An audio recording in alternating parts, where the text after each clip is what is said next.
right, guys, it's time for it. It's time for the Space Bro Show. That's right, the episodes of Awesome Star Citizen podcast with awesome streamers that's here every Friday at 10:30 p.m. CST for your viewing pleasure. Thank you so much for being here tonight, guys. We have an XXL episode. That means extra large for those of you who don't understand the metrics of that. We are here with many, almost too many streamers, but that's okay. We love all these guys, and we're happy to have them here tonight. And let's go around the room, and we're going to welcome everybody. Hi, guys. How's everybody doing? I just lost audio for a second. You just lost audio for a second? Probably. But I have audio now. I hear you. Yeah, I can now hear you. Yeah. It hops and skips and jumps, but it's all good. All right, so with us tonight, we have Moonshiners, McKetton, Gamble, and Mr. Commander Z-Man, and myself. We're all here. We're ready to play. We're ready to talk. We're ready to do Star Citizen. Let's go around the room and talk about what we've been doing, what our impressions this week, and all that stuff. So let's say, Moon, how you doing, buddy? How you been doing this Doing week? good, man. Thank you very much for having me here, as always. Yep. Yeah, man. But yet you always ask if you're going to be on. It's like your whole I know, I'm never sure. He's like, am I on? I'm like, yes, you're on. You're always on. Yes, but he's here. We love Moon. Yeah, thank you, bro. It's great. I was watching you earlier. That was really interesting, watching you get griefed at Grimex. And you were... Was that you? No, it was that you? me. I was on your server, you. man. I was watching, but that's it. So, you know, that's the way it goes. So... Yeah, it was fun, though. So then we have also with us the ever prevalent and the only paid member of the entire podcast, Mr. Eric McKetton. That's right. That's right. That's the only reason I'm here. Money. Yep. I don't like any of these guys. They pay me to pretend to like them. I know. He's so into himself, he has to have his own special background. It's in his contract. That's right. It's the way it works.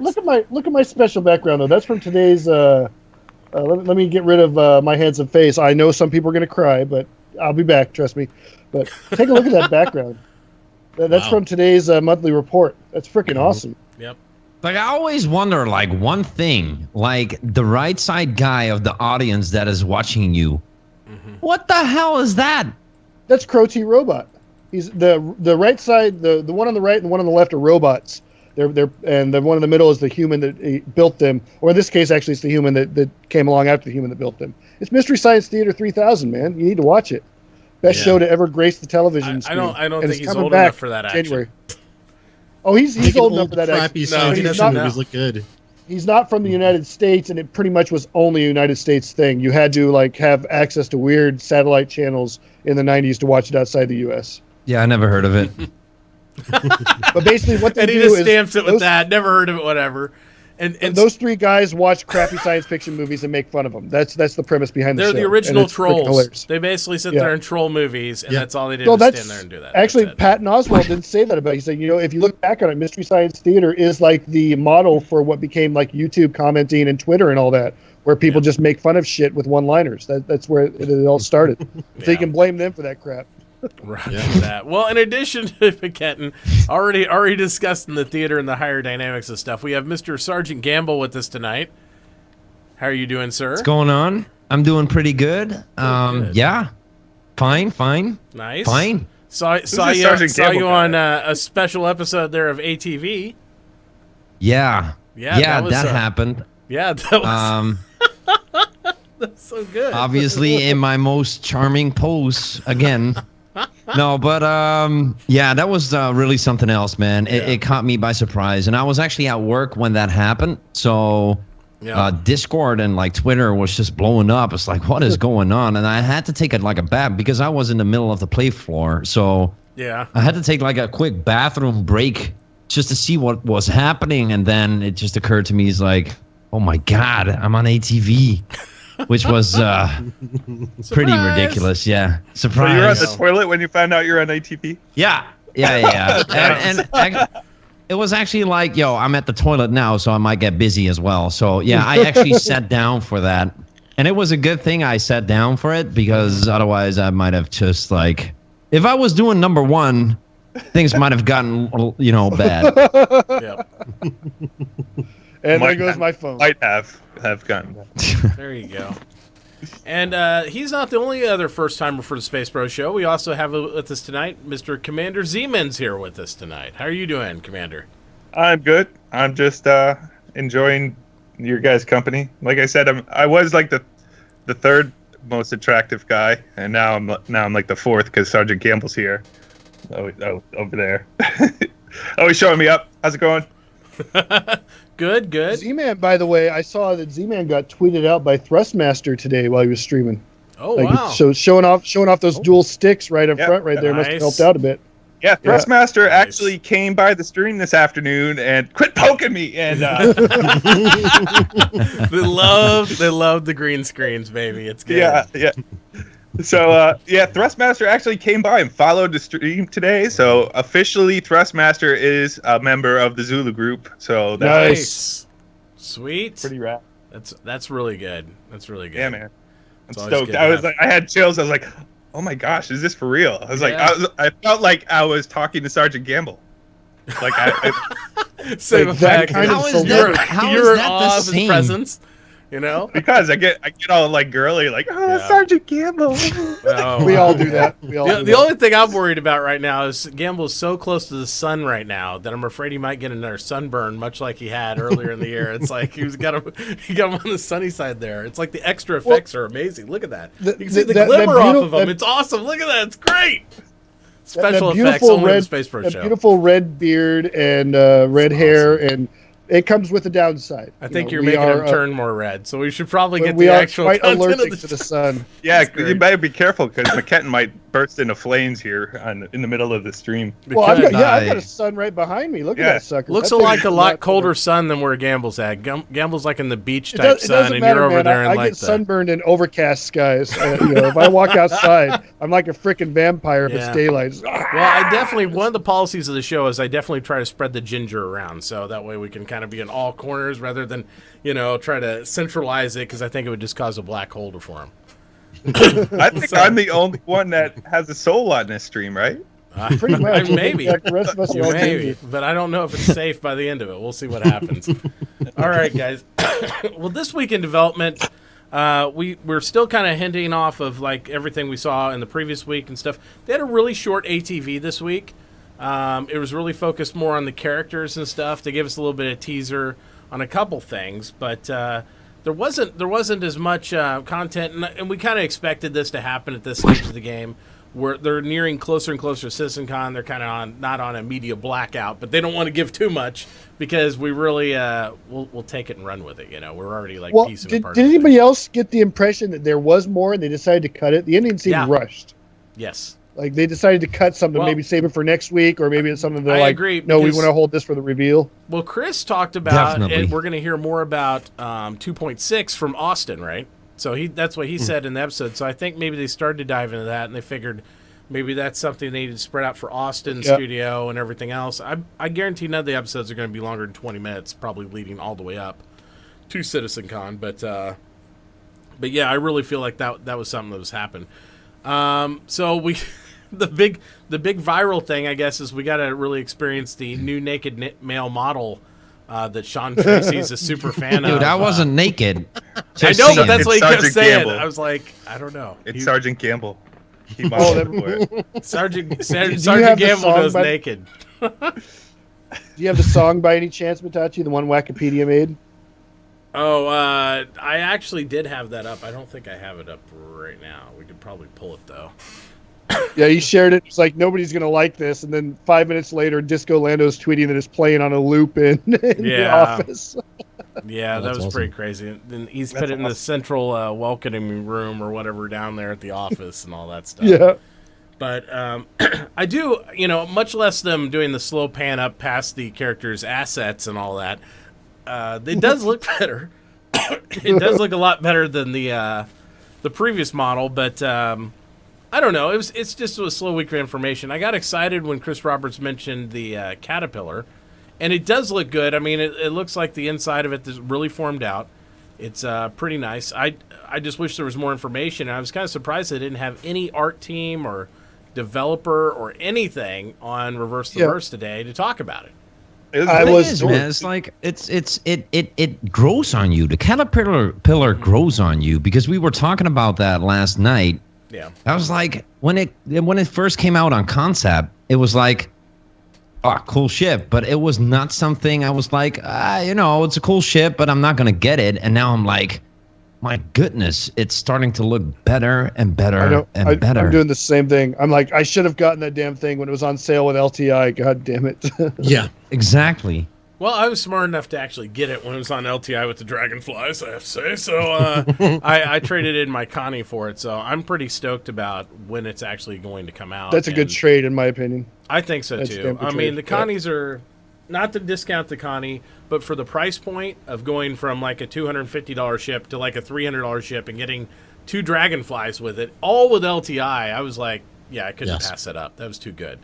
It just really was. We've also seen a little bit. It up. Did you? Unfortunately, yeah, I did. Well, you have regrets on that too, then? Yeah, it always seems like these ships go on sale whenever like funds are like a little tight. Yeah. So it's kind of like the same thing with like the racing ships. Like they were like for sale originally, and I couldn't afford them, and then I ended up winning one at Gamescom. So it was pretty awesome. That is cool. Well, it's almost like fate like lined itself up for you on that. Then Yeah. Good. So, the other thing we saw in the development on ATV, and now that's kind of cut off the top there. There we go. We saw some of the new medium armor marine suits and stuff. Those are looking pretty cool. I was afraid originally the original versions were very Halo-esque, but they've kind of adopted these a little bit different. They've got the different rib sections, kind of another version of what we saw in the... what was it, like 30-second Gamescom video where they kind of showed just a brief glimpse, like Star Marine, never mind, and that was it. But I like them. I mean, what do you guys think of the suits? I mean, what are your impressions? How involved do you think you're going to be with the FPS stuff? What do you guys think? Just go around the room real quick. Moon, what do you think? Are you hyped about this 2.6 and all this stuff? I mean, well, I like what they said about the modularity, the ability to swap out. Dude, like, I need like like a bulletproof vest. That's what the heavy piece is. The heavy armor is. Throw on some light legs. Throw on a medium helmet. I don't know. Put on some butt pads, some shoulder plates. It's all good, man. I think it's awesome. Yeah, I like it too. I'm curious, like the weapon loadout. Like the suits really pair out, like how many different firearms we can hold, all that sort of stuff. I think Gamble's leaning in for a kiss here, Eric. So if you guys feel. Nice. But yeah, I'm really excited about it. How about you, Gamble? You going to be FPS in any? You like any of the suits, or are you just trying to reach? Yes. Where's your other hand at? I want to see hands, gentlemen. Hand check. Put them on the joystick. No, I'm really getting into FPS. Like really, like I'm actually waiting for it. Yeah, let me be serious. no, but. Yes, I'm actually one of the guys that is actually like looking forward to like FPS, and that's why I've always been waiting for Star Marine, but I always expected it to be a little bit late. I didn't expect it to be out in like a form of Star Marine right off the bat, like everybody was hoping for. So I just had my patience, but obviously I'm hyping Star Marine a lot because I think it's going to be the first real other thing than either, doing combat in the verse or doing combat in Arena Commander. Yeah. And it's going to give us a lot of more stuff to do.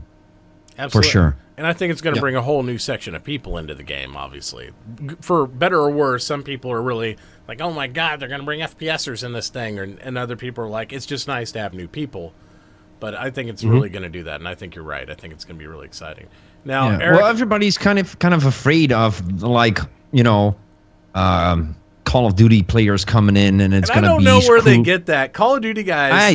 Exactly. They play Call of Duty, guys. They really do. You don't see a lot of Call of Duty guys jump ship and jump to other IPs because that's what they like to play is Call of Duty. I don't think it's the fear of the players. It's the attitude that people are afraid of.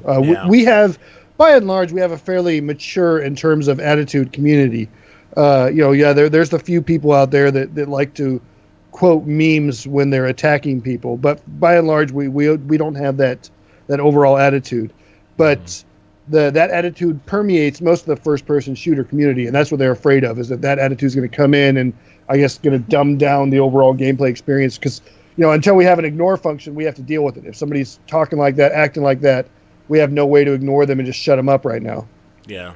And I have noticed, I mean, even when, I do the FPS thing almost religiously. That's like 95% of my stream.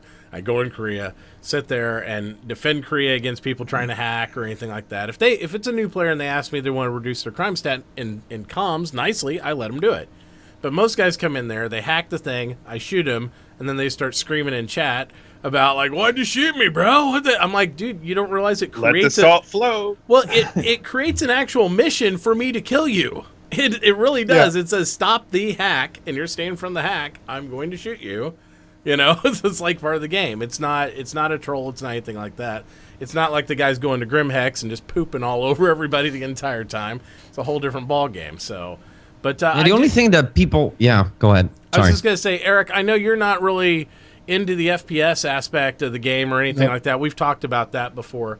Do you see anything in 2.6 that's besides, Star Marine that you're looking forward to at that build? Let me see it. Hang on. You just asked a question. I have an answer written down. So you carry on. I'm going to grab that written down answer because I want to brag a bit. Oh, boy. Here we go. All right, let's go over to Z-Man then. You tell me what your impressions about Star Marine 2.6. Is there any aspect of it that you're interested, looking forward to?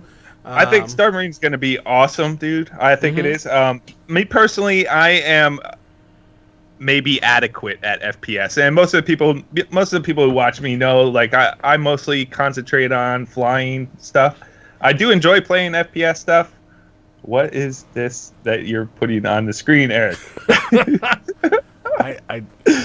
It's so small I can't read it from here. It says, for McKetton, keep the input coming. I think you might like the 2.6 patch. Signed, Chris Roberts. Ooh. So there are things coming in 2.6 that I might like, and most of my input has been about ballistic shield penetration, lack of armor, and the fact that the saber shields are overpowered. So one of those things must be coming soon. Is that the Terrapin folder, by the way? Yes, that's the Terrapin thing. Well, how come, you got, like a whole story from Chris, and I just got... Because if you look at the back of the cover, it's like fake tape on it, Eric. Can you show that? Like, the only thing I got is Disco Lano putting down there, this is not real tape. I got that because, unfortunately, I'm somewhat infamous with some of the CIG folks. It's not necessarily a blessing. That means more than famous. Yeah, it means they like I'm a thorn in their side kind of a thing. So yeah, I guess apparently when Tokyo said it was for me, he immediately knew who I was. He was like, "Oh, that guy that streams it from Reddit." It's like, "Oh, that's not a good introduction at all." I always picture there's like a most wanted list in the back of Chris's office somewhere, and like it had like the FBI has like had Osama bin Laden at one point and all that stuff. It's like it had like the guy who should never be named, DS, and then it's like somewhere in that list there's Eric McKetton. And it's like he's like in the top 10, but he's like, it's like, yeah, but we can still turn him to the good side. Yeah, it's got like RT Moose, myself, Deloitte, those people. Absolutely. But yeah, I mean, I'm looking forward to this. I mean, I'm hoping that not only the changes to this, but like you guys are alluding to with the Arena Commander changes, maybe we'll be able to start to tinker in over the next 2 years of development. We'll be able to tinker in some esport type stuff. And all that. I'm not so worried about the trollsy-lolsy stuff because that stuff happens anyway. And to get more people in, what you're going to do is if Call of Duty kids, as they call them, try to come into the game and play Call of Duty style at this with a cover system involved, they're going to get wrecked. I mean, that's just the way it's going to happen. They're going to be really mad and they'll leave in 5 seconds. Like most of those players do. Enjoy Canada Day, Lieutenant Gamble, signed Chris Roberts. Nice. I was just gonna pass on that. No, but it's gonna happen anyway. There's gonna be poison in the game anyway, and I think Eric is right. Everybody's like set to this whole like tight, awesome community, but we're gonna experience it like one way or the other that people are gonna run into the game because. Obviously, it's going to be a hyped up game. There's a lot of people coming in, and there's going to be poison in there as well. So, but people are mainly like focusing that on like the whole FPS side. Well, we're getting Call of Duty players in a minute now. There's that will be shit. When Arena Commander was going on at its height, right? Oh God! It was It was saucy, man. The convo was saucy over that. I mean, you can even look at like how much love the Renegade Squadron and everybody got from the rest of the people. I mean, it's there and in the game, and it's going to be competitive in those elements. And I think that when you look at 1.5 million backers of a game, we're not even a small subsection of the game. We might have been here before them, but you're going to get these mixed things. And as much as we all love each other, there's going to be conflict between organizations in the game. It's going to happen. And, you just got to be able to separate the game from the people, you know what I mean, at some level. And that's what it does. It takes people going above that outside of the game. But there's going to be salt, and there's going to be mounds of it, and the salt trucks are coming, and everybody's just going to have to deal with it, I guess. That's just It's already there. I mean, we're only in alpha. There's already guys complaining like, "Oh, well, yeah, sure, you blew up my ship, but like, rubber banding and excuse after excuse," and it's whatever. It has nothing to do with the fact that some of us been playing this since when did it come out? 2014. June 2014. Yeah. Yeah. It's a good idea, by the way, man. It's like a salt truck ship. They should make some of that. Yeah. Like That's you can just. That's Renegade Squadron's business model, actually. I was going to say, you have GHG's got the beer fare. You need the salt fare. Just come by and just drop salt on everything when it goes by. Yep. And it's like doing that. Well, again, hopefully, like a lot of this brings in like that nice like hype level because there's always going to be like that equilibrium. Like there's plenty of salt right now. You look on Reddit, you look on like the trolls. The salt is here. There's just like enough equilibrium of hype and people who are like really enjoy it. So hopefully, like when these new players come in, there's going to be good and there's going to be bad. So it's like. Well, and like I said, I think the issue that people are afraid of is that we're going to draw in those people before we have the tools to mitigate their effect on our gameplay. Like, I don't care if there's people in there that are saying all sorts of horrible things. I would like the ability to block them. Most of the time, I just ignore them. But the other night or last week, there was a guy who was just raging. I don't even remember what he was raging about. Getting killed repeatedly at Grim Hex or something stupid like that. Like, you went to a pirate station, you got killed by pirates, and you're pissed. Oh well, play stupid games, win stupid prizes. But he wouldn't give up. He just kept going and going about it, and he was filling up the chat. And that was one of the first times I wished we had an ignore function because I couldn't talk to anybody else. And my only option was just to turn off the chat window, but I wanted to be able to talk to other people. I was helping a new guy learn how to fly in the game. So, things like that. And to be honest... Oh, thanks for that, by the way, Eric, for the lessons. Hey, no problem. I'm glad that you picked it up really quickly. Yeah. As much as from this aspect of the game that we want to help people and we want to do that stuff, I have to admit, part of me likes that competitive rub, likes that, people coming in and you develop a little bit of that in-game animosity because it gives you like something else that drives you in the game. It's like, oh, I'm going to get that guy. I like that aspect too. That was my solution to the problem. Yeah. I went after that guy over and over again until he quit in a rage. That was my solution. I just kept killing him. As soon as he walked out of the airlock, I was waiting there with my Gladius and shot him every time. Just look at it as real life. I mean, there's assholes in the world. There's going to be assholes in the game. And that's why when we talk about mechanics and stuff and all the different elements of the game, I like the aspect that when a game's has the freedom for a player to make choices in it, like something like I always refer to EVE Online, it makes assholes reveal themselves early because they can do stuff, and it's better to have game mechanics where it's like, hey, I'm going to do something really dumb right off the bat, so that guy, and you're like, hey, you're that guy, rather than layers and layers of mechanics that prevent them from being that until it's too late, and then they're in your org, and then they're in a ship with you, and they just find to be a big D right then. I rather them reveal themselves, and most people that play that way will early on if you allow them to. And I love that aspect about EVE, and I hope we get some of that here. We've talked about it a lot. I just don't like the idea of holding hands too much. I like the idea of the way Chris is setting up with the monitored space, holding hands, the unmonitored space, and all that stuff. Well, you guys give back rubs over there. Apparently, I don't want to be on that half of the screen. You guys can do that thing. It's a little extra touchy feely on that half of the monitor. I don't know what you're talking about. No, but the marine armor and stuff is really cool. I think that they just keep on expanding on that, and like I said, this is the other aspect I wanted to talk about here, and I want to get your guys' opinion on this. We're talking about the use bar, right? The use system where they have now the multiple options that are going to be coming in on the ships, where you can choose like use the ladder, open the canopy, inner thought system. The inner thought system. There you go. Which I think's a dumb name, but that's cool. I get it. Well, that's also why it's not a HUD thing. It's because it's actually in your brain. It's not, so it doesn't require that you have a helmet to see it. Yeah. Well, my brain doesn't work with like really cool wavy scripted letters either. But at the same time, what's your guys' opinion about this? I just want to go around the room and see what you guys think about this. Moon, what's your impressions on this inner thought system? Do you think it's a good thing? Do you think it's bad? Do you think it needs iterated on? What do you think? Well, sure. You know, like they could definitely like, make it like look a little bit better. It looks kind of weird with like the white text, but ever since like they showed that off like 2 months ago or like a month and a half ago with was that Matt Sherman? I believe I don't so. know. No. No, I think Mark. first time The I one saw it where- was the one where they Mark were- absent, Mark, who does the yeah. Bug Smashers. Yes, I think we saw that. Like I on think one it's of those great. episodes. I think it's great. The ability, it's the ability to finally get rid of like the use button, even though the use button will still be there. I think it's a great idea. Sure, they could definitely change the text. You know, go with something a little bit, streamlined. But I think it's a great idea, and however it looks, I'll be okay with it. All right. Yeah. Campbell, what do you think?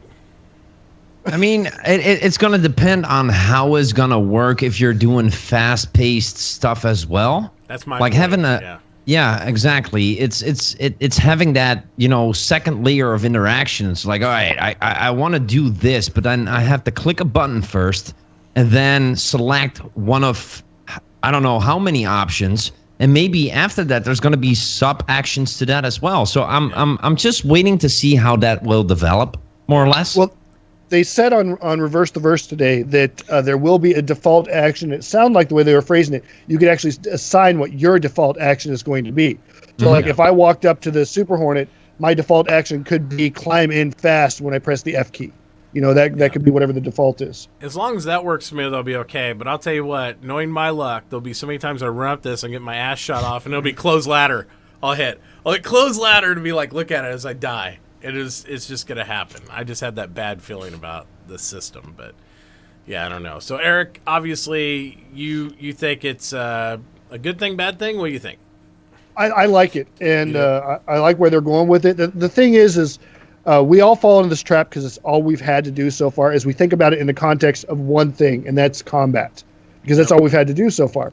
But they're thinking about these things in the context of everything else. Combat is supposed to be a fraction of what we do in the verse, not the primary thing we do. And a lot of people constantly, every time they talk about additions, subtractions to the game, that's all they talk about. Well, how is it going to affect my Super Hornet in combat? Well, frankly, if your Super Hornet is all you're flying around in combat, you're probably going to be at a disadvantage anyways. You're going to be kind of setting yourself up for a very narrow world to play in. And I'm looking at it more from the aspect of when you walk into that constellation and you walk up to a panel. Right now, your only option is use panel. But what if there's other options for it? What if it's switch off panel? What if it's assign panel to some other screen or whatever? Those kind of options. Yeah. So that's what I'm looking at more. I'm looking at more from the larger gameplay perspective, and I think it's something that we desperately need. At the same time, we can still have those default functions like we basically have right now, whereas the default function might be climb into ship at combat speed for most of us. And that's what we're going to be doing.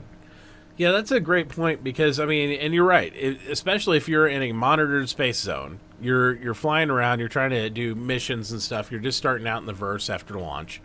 You're doing these type of things. Ships like that we have and we see every day right now are altogether, in many cases, going to be absolutely useless. You're not going to be using those ships, with the exception of some of the small ones like Reliance, the Freelancer, some of the cargo ships and stuff. Combat ships, people aren't going to be doing, like, courier runs with your Super Hornet.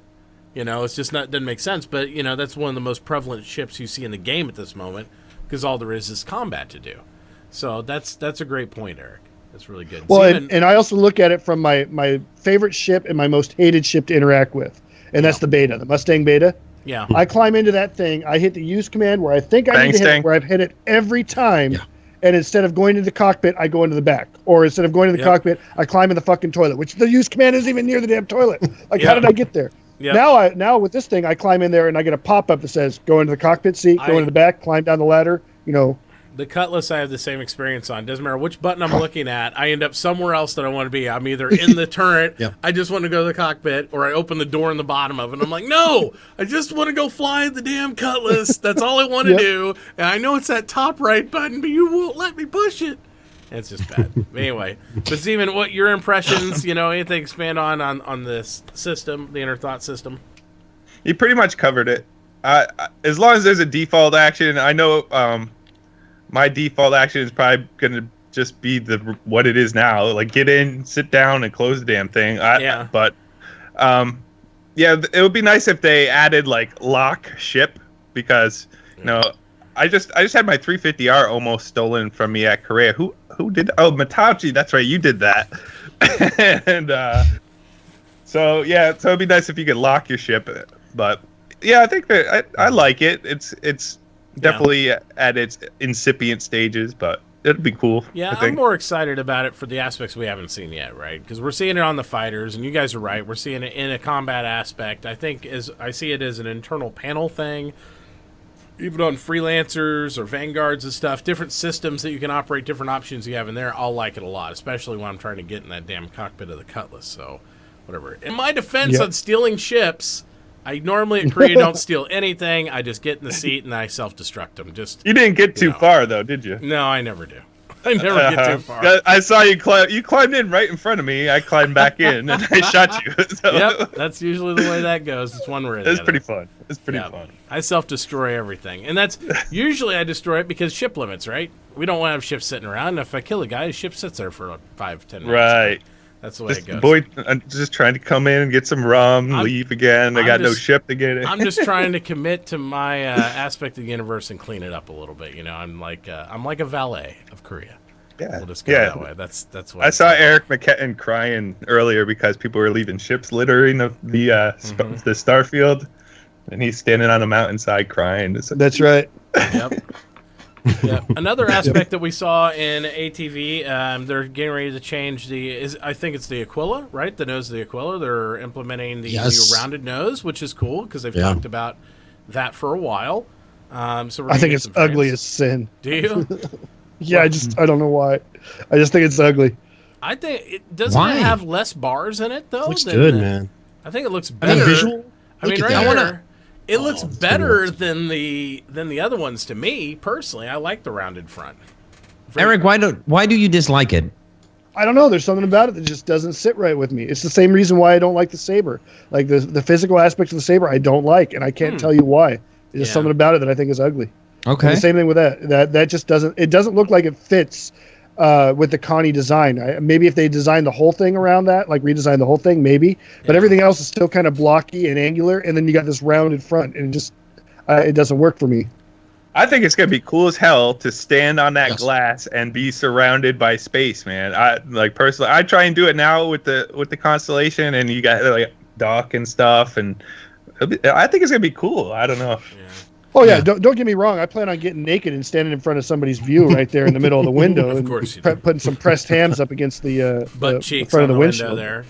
That new naked male model. I mean, with that big naked male model. That's right. Yeah, that would be something that a new player would say, like, "Dude, I'm not doing this game." Yeah. Shit. Yeah, I'm getting out of here. Like, My God. Yeah, that would be cool if one of the insult commands would be press cheeks against the glass. The / press hams command. Yes. Inner thought, press cheeks. Yeah. Yeah. Oh man. Hopefully he doesn't get on the testing group for that. It'd be like, here, I have some inner thoughts we need to add to this list. Oh yeah. It's like the laundry list. Here we go. Now you guys know what we're really doing in Evocati. We're trying to convince them to make more rude gestures. Yeah. The craziness there. No, I think it's going to be cool. And I could agree with you. I would like to see them change some additional aspects in the ships and the variants than just one section. But at the same time frame wise, they'll probably reiterate on this over the next 2 years like everything else 50 times. So they'll be like, oh, you know what? Chris Robbins probably saw this YouTube video later. He's like, he's right. We need to make everything round on that ship. And he'll like redo the entire thing. And there we go. So for all of you Aquila owners that have to wait 2 more years before you get it, you're welcome. If I could just add something, like that part of ATV that you were showing, like how they how he said they had to break apart the Constellation. As somebody who does a lot of 3D work, what they're doing is really going to implement some of the different what's the word? I can't think of the word. But anyway, they're going to be able to like switch parts out and stuff of modularity to especially the Constellation. Like and then later on to other things. So, what are you shaking your head at, Gamble? What like? I hate He knows Eric. what's coming soon. He knows hate what's Eric. coming soon. You're scaring me, Gamble. Gamble's just like no. No, I do agree with you, Z man. I do like when they're making things more modular because that means you can make things more and more yours. You know, right. You have an identity not only on this aspect, the fact the suits we've talked about, all these different things. You can make the ship, the gear, everything personalized to your personal taste, and that's just going to add more layers to the game, in my opinion. So that's really good. That's great perspective on it. We got here, and these are we're gonna freeze it here in a second. Yeah, we Right can about skip there. this. This isn't important. Just skip I this hate you, section. Eric. Anyway, no, the whole thing is, I wish we saw more of this, and I'll still kind of reiterate, I can't believe they didn't even have anybody. Well, I can believe. I just wish they would have had somebody on RTV that would address some question about the Connie, or not the Connie. I mean the Caterpillar. I wish something like that would happen, but I mean all we did was talk about characters really on it. But I don't know. I had so many questions. I mean, have they worked on the modules for it? Is there any? Is this all they're going to tell us about it right now? Do you think they're holding this for maybe some sort of CitizenCon dump or something there? I think. Definitely. I mean, there's something going on where they're just like, oh yeah, by the way, don't forget we have the Caterpillar, but let's go ahead and put that on the back burner for right now. I mean, it's part of the fact that they don't show a lot. I mean, well, they do show a lot, but it's the same with Gamescom. Like, I don't know who it was, but somebody said, like, I feel they held back on the presentation at the end. Yeah. Definitely they held back, man, because they got a couple of things lined up for us, I believe. And, you know, the amount that we saw at Gamescom presentation was so good that it brought hype anyway. So it would be an overflow of hype if we got to see it all. So I think they just planned it out to wait for 2 more months and say, like, hey, man, CitizenCon, we're going to drop this as well. So... And, you know, not showing a lot about the Caterpillar, that almost gives us the guarantee that they're going to do something with it. Yeah. I guarantee they will, too. It's just, to me, I just wonder, I mean, how long is the presentation going to be at CitizenCon? It's going to be a 3-hour, presentation with all the shit they have to show. I hope so. I'd love that, but it's crazy. Hasn't CitizenCon been about 3 or 4 hours in the past? It's been at least 2.5. I remember last year at minimal because I simulcast during the entire thing, and I remember it was like a 2.5, 3 hour block, and we were just like, oh, and this, this is this more and more, and I was exhausted. It seems to me that based on the time frame we've seen on the development of the Caterpillar and what they've talked about today, especially in the monthly report and whatnot. That it's very likely we'll see a hangar-ready Caterpillar as part of the CitizenCon reveal, or shortly thereafter, if not at CitizenCon. I hope so. That'd be. So I don't know about sweet. flight ready, but it's didn't they say they're on the final art pass right now? Yeah. Final art pass is going right now. I don't think they've rigged it all for flight entirely, but I mean, at this point with these type of ships, they have a pretty good handle on how they're going to fly. It's just a matter of testing and iterating on it to make it happen. I'm just super excited about it. I'm super excited. There's no way I'll have enough cargo to fill the damn thing anytime soon, but it's going to be pretty cool. It's going to be pretty cool. And obviously they want it flight ready by 3.0. I think that pretty much is clear. How big is that freaking thing, man? It's right. Massive, They say right? It's so. How is it the evil twin of the Freelancer? That's all I want to know. It's huge. It's not anymore. It's like 3 times the size. That was the original pitch. It's so gone beyond you that. can see when they go to this first set of frames here, it's longer than the Retaliator by far. I mean, look at that. It's like what she said. Ginormous. that is what she said. You know? Good one. Yeah. I'm so sorry. It's all good, bro. How big is it? How big is it? It's skinny, but at least it's long. But yeah, so I actually thought it would be a little bit wider than that. Go ahead. That's what she said. I'm feeding you now. No, but she said that too. And the whole thing with this is I'm just really excited about seeing, even if they don't have the modules ready for it, I just want to see potential what they're thinking, all of the different sections and modules and how you can put those different parts in there. So, but my. this thing is going to be a massive ship, and I'm super pumped to fly the thing. And I can't believe, to be honest, And don't let Chris Roberts hear this. I can't believe they sold this thing for just $300 with 2 Dragonflies and LTI. Comparison with Shut up! everything else will. Shut up! I know. Zip it. It's probably gonna be so much more. It's gonna when be they like do the hang with $500 after it's like flyable. It's gonna be stupid. Well, isn't it supposed to be like once they start adding all the modules to it, that's really You'll have going to to bring buy up the them price? separate. Yeah, you'll have Yeah. to buy them in chunks. They'll be like Yeah. who knows how much, $50, $100 a piece or something stupid. That's how they did the Retaliator too. You could buy the Retaliator as kind of like a bare bones thing for really cheap, and then you had to buy the modules to add on to it. Absolutely, absolutely. So yeah, we all look forward to this one, and I don't know. It has a tractor beam on it? They said, right? That's Yeah. yeah. As a matter of fact, in one of the previous monthly reports, they said they were finishing the tractor beam mechanics for the Caterpillar, like the July monthly report or something. Huh. Sergeant Gamble, do you see what Scuba Steve said? He can't wait until you blow it up on and get on ATV again. I think that's becoming your trademark. You just blow stuff up and get on ATV. Hey, there's a new ship. Let's blow it up. Yeah. I like the chain reaction. I want to see when the player count increases, how many we could get stacked like that and do that type of chain reaction. Like, could we do 50 ships? No, Can we do you know what the best part about 100 that ships? video Gamble can do is? The best part about that video is the That's a guy in the challenge. saber.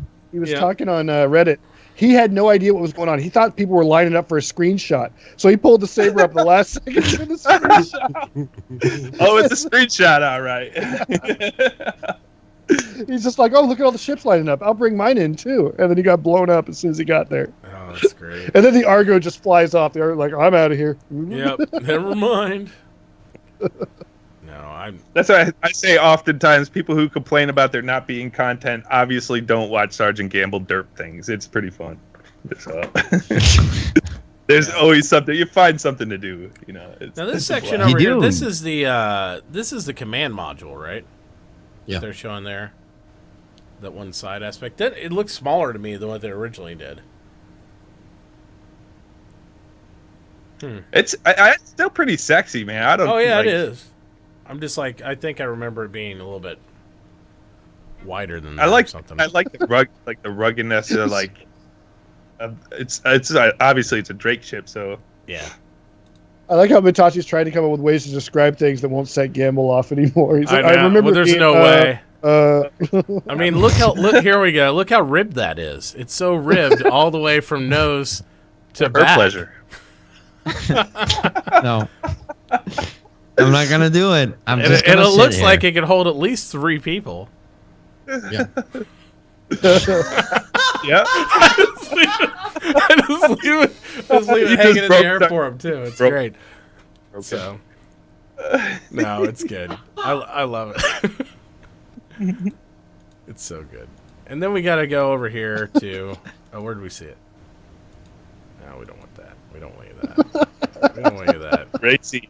Hey, Racy. All right, man. There we go. This is what we saw. It looked like your arms got blown off of the elbows in this scene too. I love it. So we'll turn up the audio on this once we got it. Here we go. Okay, that was pretty good, man. Yo, try it again.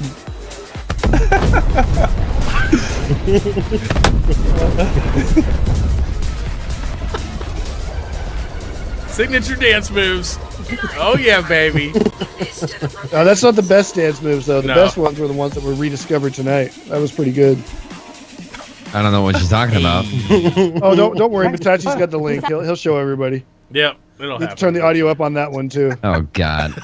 I think we've already shown that one though. He wasn't on the episode when we showed that. How long ago was that though that was captured, Gamble? It's been a few weeks ago. Which one? The chicken one. The chicken dance. I It's been think a that's while. like yeah, at least a month ago. Yeah, I was gonna say. I it's think been a I while. think it was when I got a tweet from Dan Giesling and he said like, yeah, we should get together and do a multi-stream, but I was at work at that time.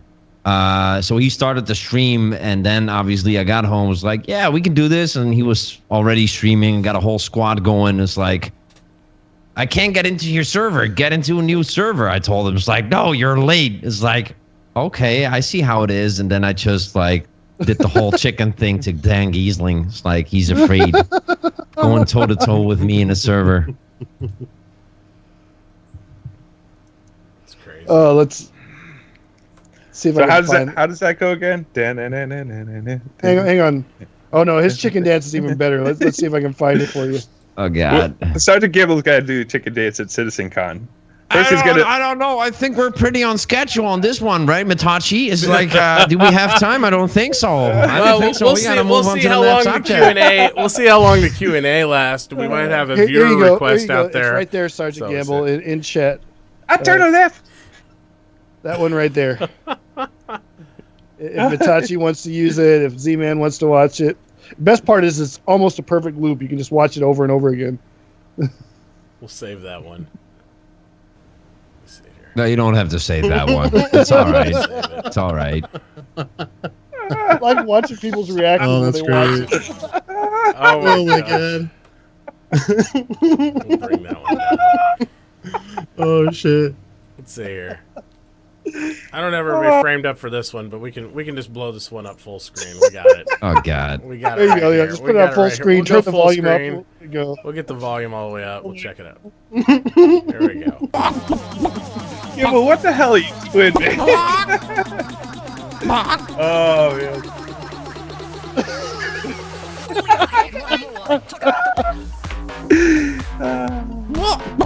And you know, the entire time Gamble's doing that, he's going, "Are you not entertained? Are you not?" And just look at his face, man. Chicken elevator up.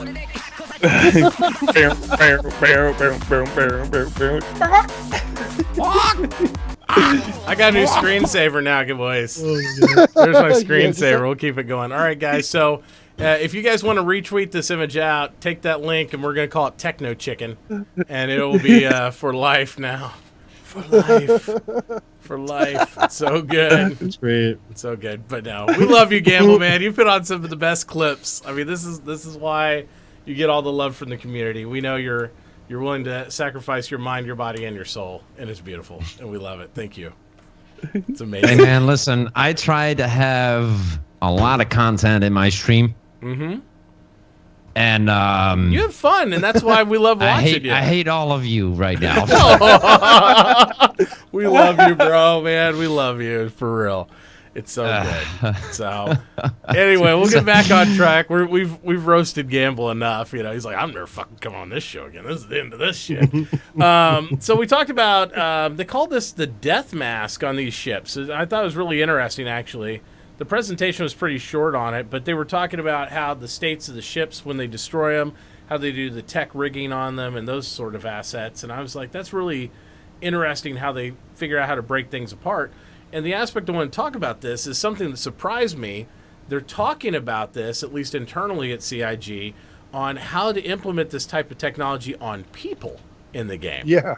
So to have like an actual damage states on you, on people, on clothing and those things, I'm like, holy shit, the amount of detail that would be like, you know, Gamble walks by me and we're shooting each other and I rip his shirt. He's got like a ripped shirt and some damage here to this and that. And I'm like, So here's the crazy. question then. Does that mean we get the Star Trek effect where you blow off somebody's arm in 0G and the blood like bubbles out That'd be in cool. little purple bubbles or whatever that was? What Star Trek was that? Yes. Which one was that? That's the answer With the to that. Star Klingons, Trek- where the yeah, with Klingons the were walking Klingons. through the ship. Yeah. When they were shooting them in 0G and like the Oh yeah, no their no no! arms- That was they were fighting the Borg, right? And they were No, no. outside the ship. No, well, yeah, they did that with the Borg. That's too, first outside the ship. contact. That's Yeah, first No, contact. the, First the contact. first time they did it was in like Star Trek 6 or something. I think it Mm-hmm. was Star Trek 6. Yeah. I don't know. And this rigging stuff with the faces now at this point have gotten totally creepy to me. And the fact that like it doesn't even bother any of the artists because they've seen him so much, I really believe one of the artists CIG is a serial killer at this point because he probably has just like these dummy mocked up faces with this creepy stuff. Look at the eyes. I mean, seriously. I mean, but Staring into I'm your sure like, the- look at the fidelity on that, though. It's I'm sure- insane. That they mapped are in disagreement with how creepy they look. Just, like those are from real people, right? Yeah. Yeah. So you said like those real people are really creepy. Didn't they do like 100? If, Was it 140 those or people are really 160 creepy. heads? If you cut them off from shoulder to shoulder and have them floating around the room, yes, I would agree. Those people are really creepy too. On your stream a couple minutes ago, you must have missed that. Yeah. And nobody said it was creepy, but I don't know. I think it's badass, man. Like I really love 3D work like that. Yeah.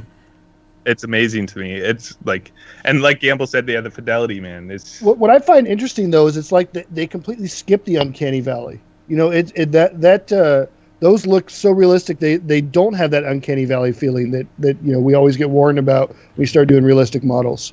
And that's what I find most interesting about it is that we've somehow accidentally bypassed it. there's Gamble's body, like Gamble's the body model for that, right? Look, listen, I work out, baby. All right. I work out. On reverse Eric's the verse favorite today. section of it. That's right. That's it right there. Give me a nice shot of that package. Seriously though, they seem to have over exaggerated the packages in the male models in this game. So- No. Well, tell It me is more actually- about it. Gamble's like, no, we need more package. So you're saying the package was over accentuated? It's like he's smuggling an armadillo in his trousers for crying out loud. Got Pringles can in there, like Yeah. in the boxers. Yeah. Look at that. I want to be the CIG artist that sits there and goes, you know what I made? I made the custom RSI boxer briefs. So Yeah, right. That's my special thing.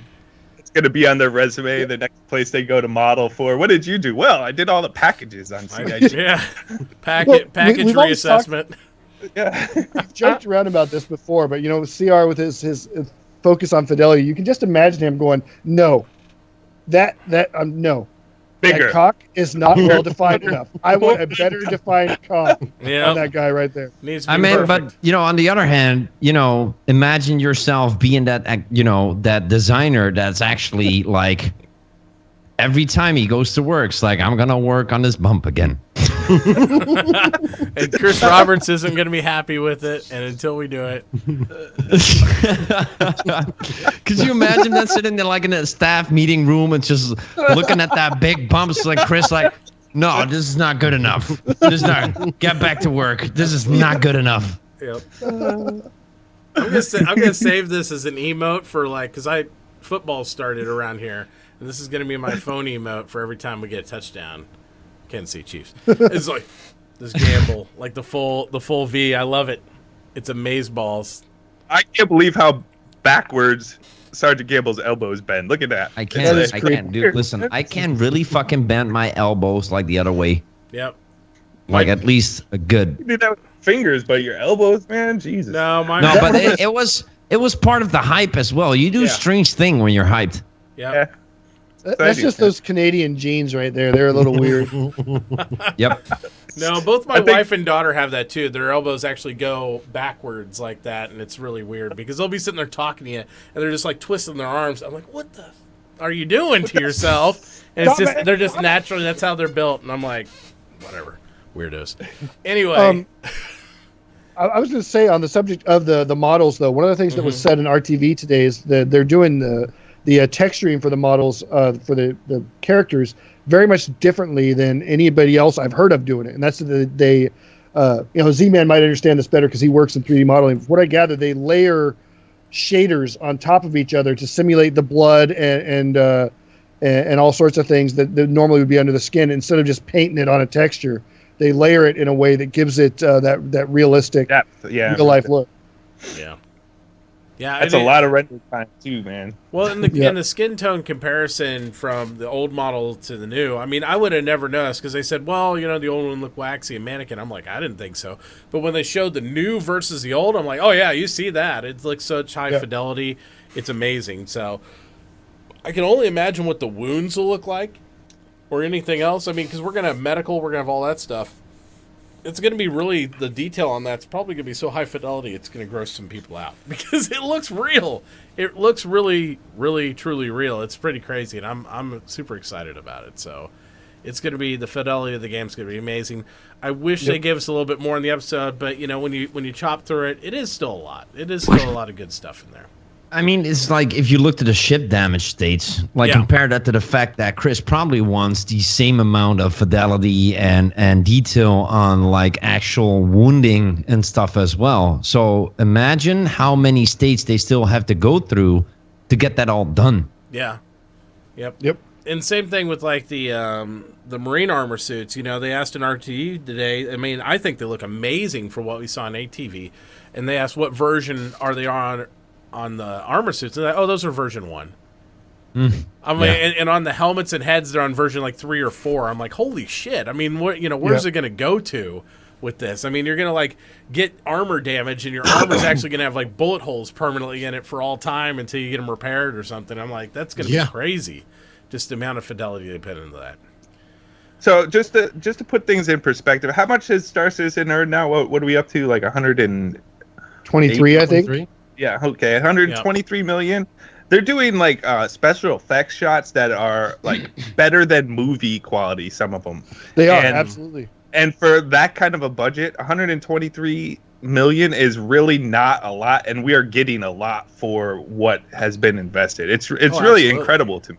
So yeah, I agree. I've drummed this comparison into the dirt, but I compare it to like GTA 5 all the time, which is nowhere near the fidelity or the complexity of Star Citizen or even the concept of it or the size.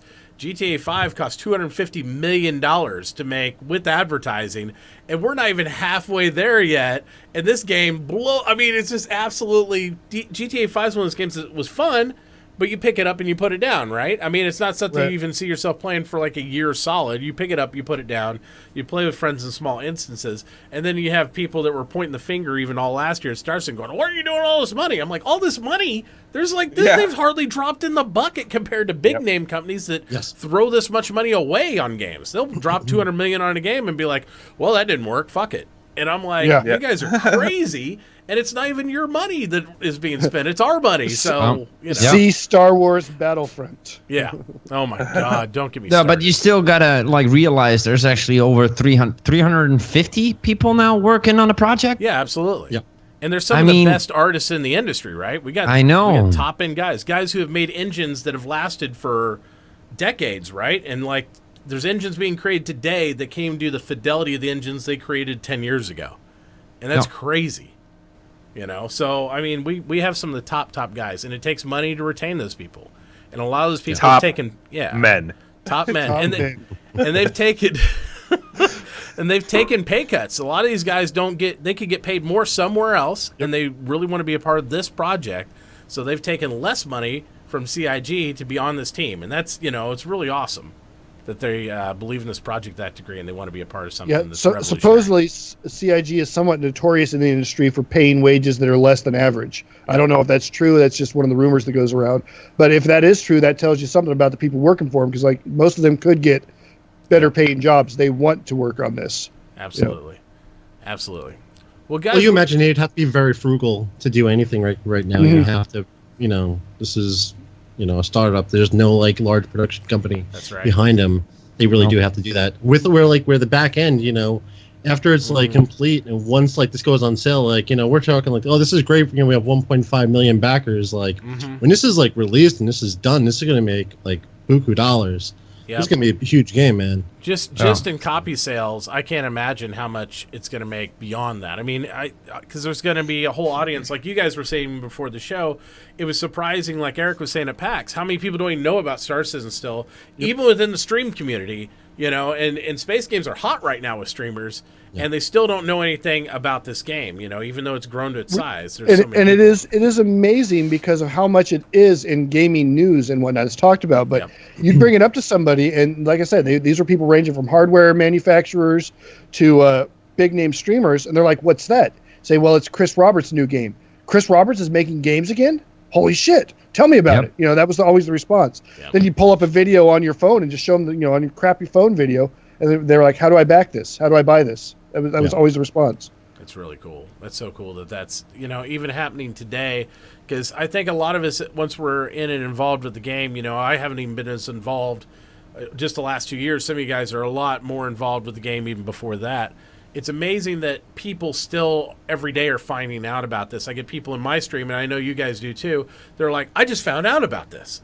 I'm brand new today. Just found out about this. Tell me more." And that's what keeps me going more than a lot of things, because it's like, wow, people are still discovering this game, and it's so exciting. It's like watching your kids open up a brand new present. They're like, what is this? This is amazing, and it's something that you've known about for years, and you're like, oh, well, yeah, let me tell you about it. It's so cool. It's really cool. So, guys, we've reached the point in the show now where we're going to start adopting some questions in there. And if you guys would like to ask some questions, we typically do them in Discord. We will try to take some in chat, but it's usually a little bit easier if you do them in Discord. ! Question should get you to the correct thread area there inside the Space Bros Discord. So you can pop some questions there, start populating those. And I'm going to go around the room. We're going to talk about all the different co-hosts here and all the bros in channel and see what they have going on coming up this week and all that stuff, and get them a little bit of hype. We're also going to start a raffle for the Cargo Argo with LTI that we're giving away during this episode of the Space Bros Show. We're going to run a little bit. It's going to be a little bit. I don't know. How long you guys got for the show? You guys getting exhausted? You got 30 minutes an hour? What do you think? If you give me the time to pee, I'll be good. Yeah, I think I could if you just had that urinal. All right. Yeah, this pee break could have been avoided if you had donated to the urinal fund. The ticket is you have to have a bro bucket. That's what I got below my desk, and it works out perfect. There you go. Just pass it down to Gamble. He's all good. You guys go ahead and take your pee break real quick, and we'll go start filtering questions in. I'm going to get this raffle started. You guys do have to follow all the streamers on the channel to qualify. If you get pulled down, and we know. And they're all going to check their chats and stuff, so make sure that you are following all the channels, please. And that's how you qualify for this raffle. Otherwise, it's just going to be a simple keyword raffle, and we're going to run it for, we'll say about 45 minutes. We'll keep it fair. We won't go too crazy on the guys. We'll get them out of here, hopefully, in a reasonable hour. So we'll go ahead and start that. You guys are clear to enter that. The keyword is !Space Bro Show, as it should be, where all the bros hang out. There we go. Yeah. And we'll let them do that. So, guys, go ahead and start pumping questions in there, and we'll get to all those. And meanwhile, we'll start with the remaining permanent members of the cast here, Mr. Moonshiners and Mr. McKetton. Moon, what do you got going on this week? Tell us about what's happening with you and all that good stuff. This Monday, I will have episode 3 of my new podcast. I started the Moon Base podcast. We're going to do episode 3. Yeah, we got Meyer and Darjanator from the Fortnightly Frontier. And Mitauchi, I got to work you into maybe episode 4. Yeah, just let me know, man. We'll do that. McKetton, episode 6. We'll do this, please. Yeah, just let me know. I'll be there. Yeah. But we're doing this every other Monday. That'll be interesting. I'll throw that up on my YouTubes and stuff like that. That's kind of growing slowly but surely. But yeah, I'm doing a lot of the same old. Streaming tomorrow, and stream every day. But yeah, man, I can't wait to do this podcast on Monday. My anxiety grows day by day. It gets addictive, doesn't it? You do the podcast and you just look forward to it because it just kind of gives you that freedom to do a whole different angle on stuff, and it's really cool. So yeah, Eric, by Sunday I'm like, oh my god, I'm so scared. Yeah, sorry. You're all good, man. But definitely get us those YouTube links, and we'll start pimping those up for you too, and get all that, so we can get some people over there checking out, and we can watch all the old episodes. I know I have it because I've subbed on your YouTube last week, I think. Thank you, bro. Absolutely, Eric. What do you got coming on for this weekend / next week? I'm back into Deus Ex, Human Revolution, or not Human Revolution, Mankind Divided. Now the DirectX 12 patch is out, and trying it on that. And last week I did some streaming of Deliver Us the Moon, the beta, with one of the developers in chat to answer questions. That was pretty cool. And that's currently my plan is Deus Ex, Mankind Divided, until I at least beat it once on stream, and then back to Star Citizen afterwards. Yep. Sweet. Let's see what else we got here. We got Mr. Gamble has returned. He is now fully relieved and all that stuff. Gamble, why don't you tell everybody what you have coming up, where they can find you, all that good stuff. We obviously have linked your channel, so they know now what's going on for you, like this weekend / next week. I got this next Monday. I got my 5,000 follower celebration stream going on. Nice. It's gonna start at around 4-5 p.m. EST. So we're gonna do some major giveaways down there and just have some fun. There's gonna be some alcohol involved. All right. So So on the rest of the week, it's just going to be a combination. I do have a lot of work coming up, but I'll try to stick to schedule. We are going to focus on Star Citizen some more. We're going to do some GTA racing probably with some viewers. And yeah, that's going to be like the first bit of next week, I guess. Mm-hmm. Nice. That sounds good, man. So definitely, guys, make sure that you're following and checking out Gamble and checking out all the racing and obviously all the other fun stuff he's doing with Star Citizen because he's always doing something good. And Commander Zeman, what do you got going on? Tell us about where they can find you, what times you're streaming, and all that other good stuff. Well, I'm Commander Z-Man. I am the CAG officer of Zulu Group. We do mainly flight, but we do some FPS stuff, obviously, with Star Citizen. I'm a Test Gaming Stream Team member. And no. Really? Yeah. Yeah, we never let those guys on this show ever. Not the Test Gaming guys. One of the newest, if not the newest. I think I am the newest, right? I think you and one other person were brought in at the same time. So yeah, either way, you two are the newest. Sweet. So I'm like the puppy of the of Test Gaming, even though I've been around longer than a lot of guys who are there. But I've been I did a lot of moderating for channels and obviously animations and stuff like that. And those, like those animations you see on Skyhawk's channel, for example, the Z-Man did that. I think you did some for Gamble too, didn't you? I did Gamble's Gamby robot that comes up. I did did obviously Captain Richard's Alien Queen. That's mine, and a few others here and there. I'm working on some stuff for Detox TV. He's another Star Citizen streamer, but yeah. So that's what I mainly do: flight, and I stream every Monday through Friday, except for when I work day shifts, which it gets a little confusing. But like next week, I won't be streaming Monday, but I'll be on Tuesday, Wednesday, Thursday, Friday, and that's 12:30 Eastern in the afternoon till 2 p.m. So yeah, daily. Nice. I have a question for you. How do you get on my show without giving me some animations? I don't know how that happened. I mean, what the hell's up with that? He snuck in here. Good Lord. Good Lord, I had no clue. Hit me up, man. We will. We'll talk. We'll talk about that. Yeah. And everybody knows, like, my whole deal, we're going to be pumping this entire month, hardcore giveaways every day that's possible, all that stuff. We're trying to pump up the channel. We are trying to work towards Twitch partnership, guys, and we're going to do it all the way to the end of the year, whatever it takes. That's why we're cross-promoting everybody else. I know, Gamble, you're on the road. You're getting close too, buddy. So we're going to get this thing done. We're going to get all the core citizens in there and try to make this thing happen. We did turn in our first app for it. We did get rejected, but we knew that would happen anyway. So we're hopefully we're supposed to reapply here in the next few weeks. So we're just going to keep on working at it, and hopefully we'll see it happen maybe by CitizenCon, probably by Christmas, if not by 4th of July next year for sure. So we'll just keep stretching out the goal until it actually happens. Gonna happen anyway. It's gonna happen eventually. We just hope we can do it sooner than later. So we'll keep working on that. But other than that, we just crossed 3,500 followers today, so that was cool.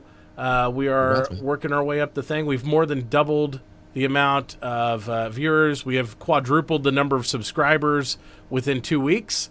So you guys are fucking awesome out there in Star Citizen. We love you, and we're going to keep on pumping up for us, the community, and all our prizes are staying in Star Citizen, so all those donations and everything go right back into the game community. So we do that. I'm taking no money at all. 10% to child play, rest of the community. We're growing the channel. That's it. So let's see what questions we got, guys, here. We have, obviously, Zim first in, always. Well, actually, Live Acoustic had a question. Did he? Oh, look at chat, too, guys. If you guys can get it in Discord, that's great. If we can catch him in there, we will absolutely do more and more there as well. That question was made before the show even went live, actually, I think. Really? Live Acoustics question. Oh, yeah, I see that. He put it up there early on. So that's cool. You guys are always welcome to throw stuff in the question thing, even during the week, if you're watching an episode or anything, and we'll try to pull back and get those things. So are we looking at the one from the CIG mentioned one? Yeah, I think so. Okay, yeah. So Live Acoustic had a question. He said, CIG has mentioned anything, if they've mentioned anything about a ship sale or anything for CitizenCon. Not specific, but we know it's going to happen. Yep. It always happens. Yeah, they haven't said anything for sure, Polaris, but I'm thinking that they'll come up with something, Polaris, before the actual event, Polaris. So just be prepared for your wallets for probably something big Polaris to happen during CitizenCon Polaris. So, I don't know. You guys heard anything else besides maybe Polaris?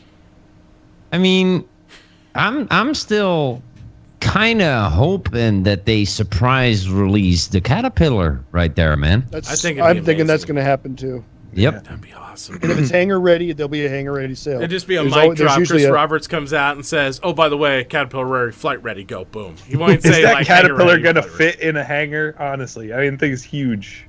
That's what she said. Yeah. Slightly, it looks like it should be able to fit in the same hangar that the Starfarer can fit in. So ready. You got to be careful if you're seeing girls that are calling it a hangar, then you probably need to, you know. Well, you know, Change I it. heard it called a hang low, but There you go.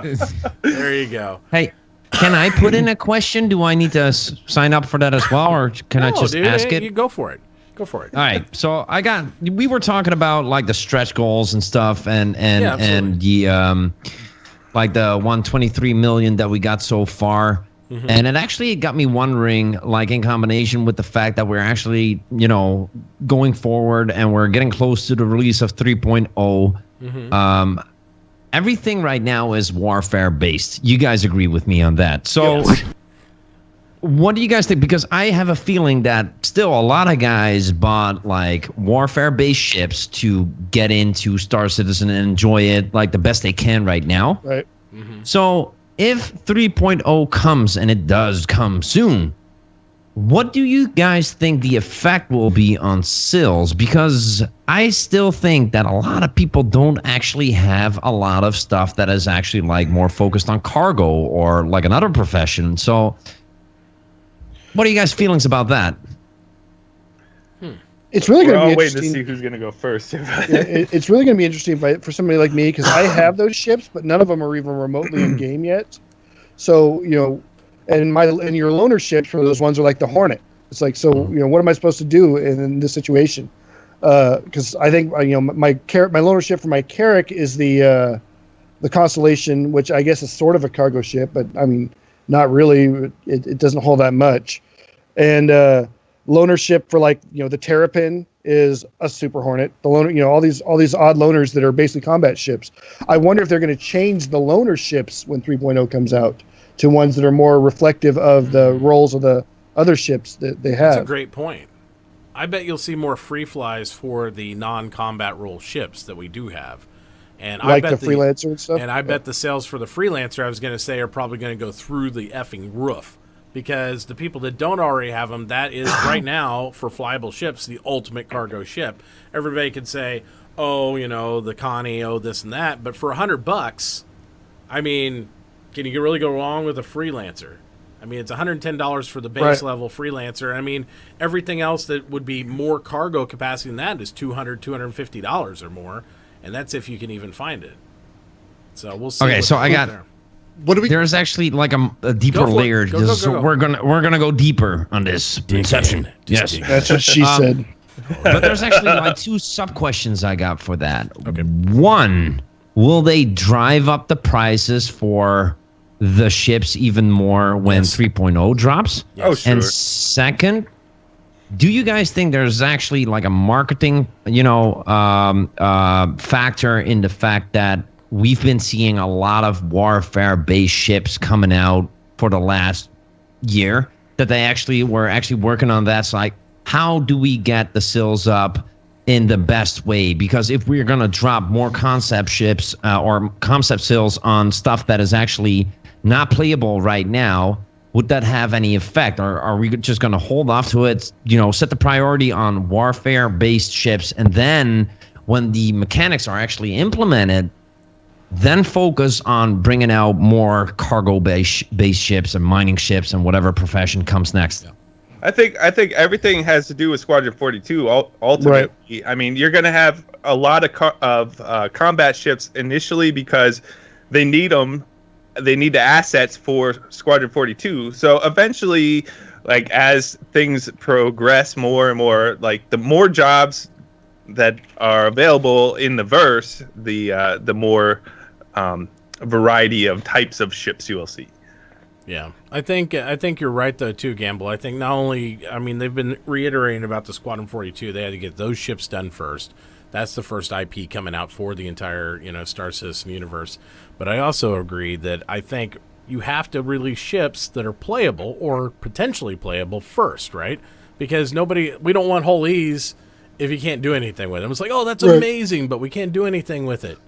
It's a lot harder like to sell a picture than a spaceship. I mean, it's just a small percentage of us that actually gets into concept sales. Like, wow, I'm crazy. I'm an addict anyway, so I'm gonna buy it.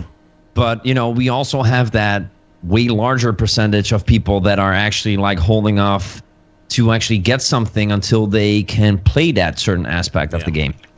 Yeah, absolutely. Well, it's super hard with because when 3.0 drops, we're getting trading, cargo, pirating, bounty hunting, and what's number 5? I forget number 5. Piracy? But we're not even getting mining. No, I think I said no. We're not getting mining. Yeah, we're not getting mining. We're not getting mining. But why?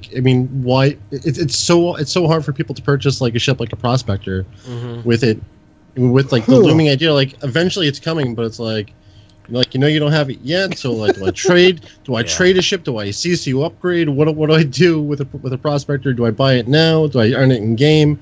It's such hard decisions when you want to buy these ships, but you're at least we'll have trading and mining, not mining, trading and cargo.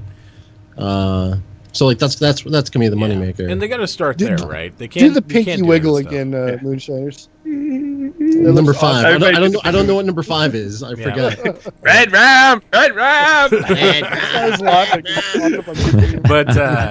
yeah, I mean, they have to fix cargo and get that optimized, and we know it works before they can do anything else. You can't really mine without having some way to form it to take it somewhere. So I mean, because you think about the PTU for 3.0. I still think we'll see 3.0 before the end of the year, but I don't think we'll see a live version of 3.0 before the end of the year. I think we'll see PTU and good luck for the next 3 months testing it. Well, because it'll be crazy. We know Chris wants to avoid that because that's what happened last year, and not only did it kind of cause a bit of a PR fiasco for him because there was the people saying it's never going to work, look at how broken it is, but also they had to have employees work over the Christmas break that otherwise would not have worked. And they all volunteered, mind you, from what I gather at least. So they told us they all volunteered. But there was employees who volunteered to basically work straight through Christmas instead of going home and spending time with their families and whatnot to maintain the servers and try to fix the problems so that in January when they started putting the patches out, they were ready to go. So he wants to avoid that. But that would be interesting to see if he can pull that off, because that would mean we're looking at a PTU for 3.0 in November. Yeah, but the thing is, like I was going to say, you can want that. I mean, he didn't want that to happen before either. But I mean, it's so unpredictable to do that. It's like once you roll it out, it's like Chris Roberts said in some of the interviews we watched more recently. You can sit there and say you can have the best plan. You can test it with 5 people, 500 people, 5,000 people. And then when you roll it out to 10,000, 100,000 people, you never know what bugs are going to come up. And that's whole different thing.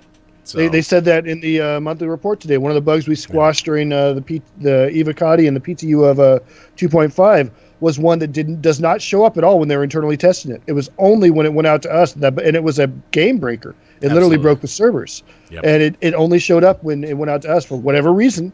And they went through and they found it was one line of code. One line of code broke the entire game.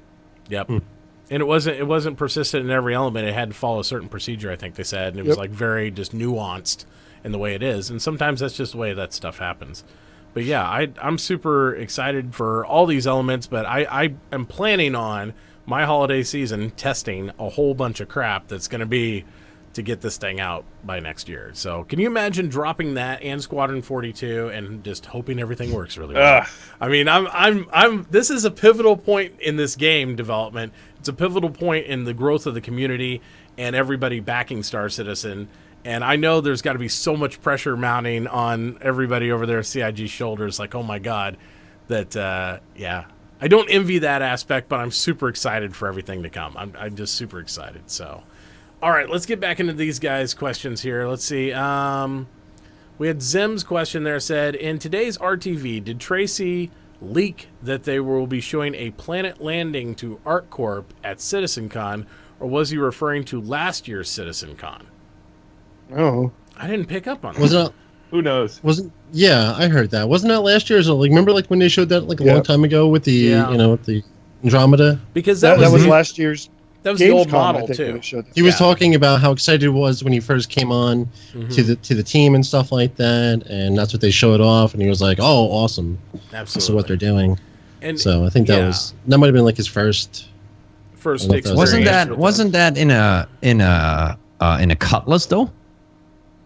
No, it was in a No. Constellation. Yeah, it was in a Connie, and they had illustrated that was the old model because originally, and Chris talked about this in another interview that we've watched on my show multiple times now. He talked about when they thought what they would have to do as far as planetary landings was basically go through not a load screen, but like a sequence animation almost. Like you go in, you choose to land, you go through that, it flies you on rails down the planet, and then you get out of the ship, and that's how it works. And now they've figured that they don't have to do that. That was the old concept of how they were going to land in those areas, and now they've come up with a whole new methodology that's way more hands-on and really cool. So yeah, I remember that presentation. The reason you don't see it a lot anymore is because it's old tech and they're not doing it that way. And it looks ugly now compared to what they've come Oh up my with God. since. Yeah, what they've got now, it's like, holy shit. Yeah, I don't know about Nice. you guys. Did any of you guys like scream when you saw the freelancer entering? I swear, like girly giggled like I just saw Sergeant Gamble for the first time when I saw when I saw the freelancer coming in, and and I was driving in my car and I had the Gamescom presentation on, and everybody looked over at me like, "What the hell is that, No, dude?" no, no. Back up. You were driving and watching the Gamescom presentation at the same time. Yeah, bro. What's wrong with that? Oh my god. As a safety measure, we do not endorse anybody watching anything and driving an automobile. Unless it's a once Nobody in a in the lifetime Space Bro Gamescom. show No, unless you're right in endorse the this passenger kind of seat. stuff right No, here. No, Yeah. don't do that. Listen, Es- you can listen to the Especially something podcast that's hype stuff, inducing. but don't Hey. watch that stuff. It's dangerous. Especially something that's hype inducing. If I had been driving when I watched Gamescom, I would have went off the road. I would have 'Cause I absolutely would have thrown my arms up in the air and floored it or something and slammed into some cop or something, rear-ended him. But I was watching Star Citizen. Yeah, that'll work. In traffic. Yeah, no. I mean, how much danger? Anyways. No. Anyways, don't do that, guys. Don't do that at home. Oh my god. Did anyone else girly giggle? Listen, I'm a professional, okay? Mod Max in chat says, "Don't worry, his other hand was holding the beer." I'm a professional as well, and I'm just saying, like, I got annoyed by, like, for example, that guy, like, when the presentation started, there was this guy screaming, "Oh my god," into like everything. Are you It's sure like, that was a guy? That sounded like a drunk girl to me. It's a well, Canadian. either way, man, it was an idiot.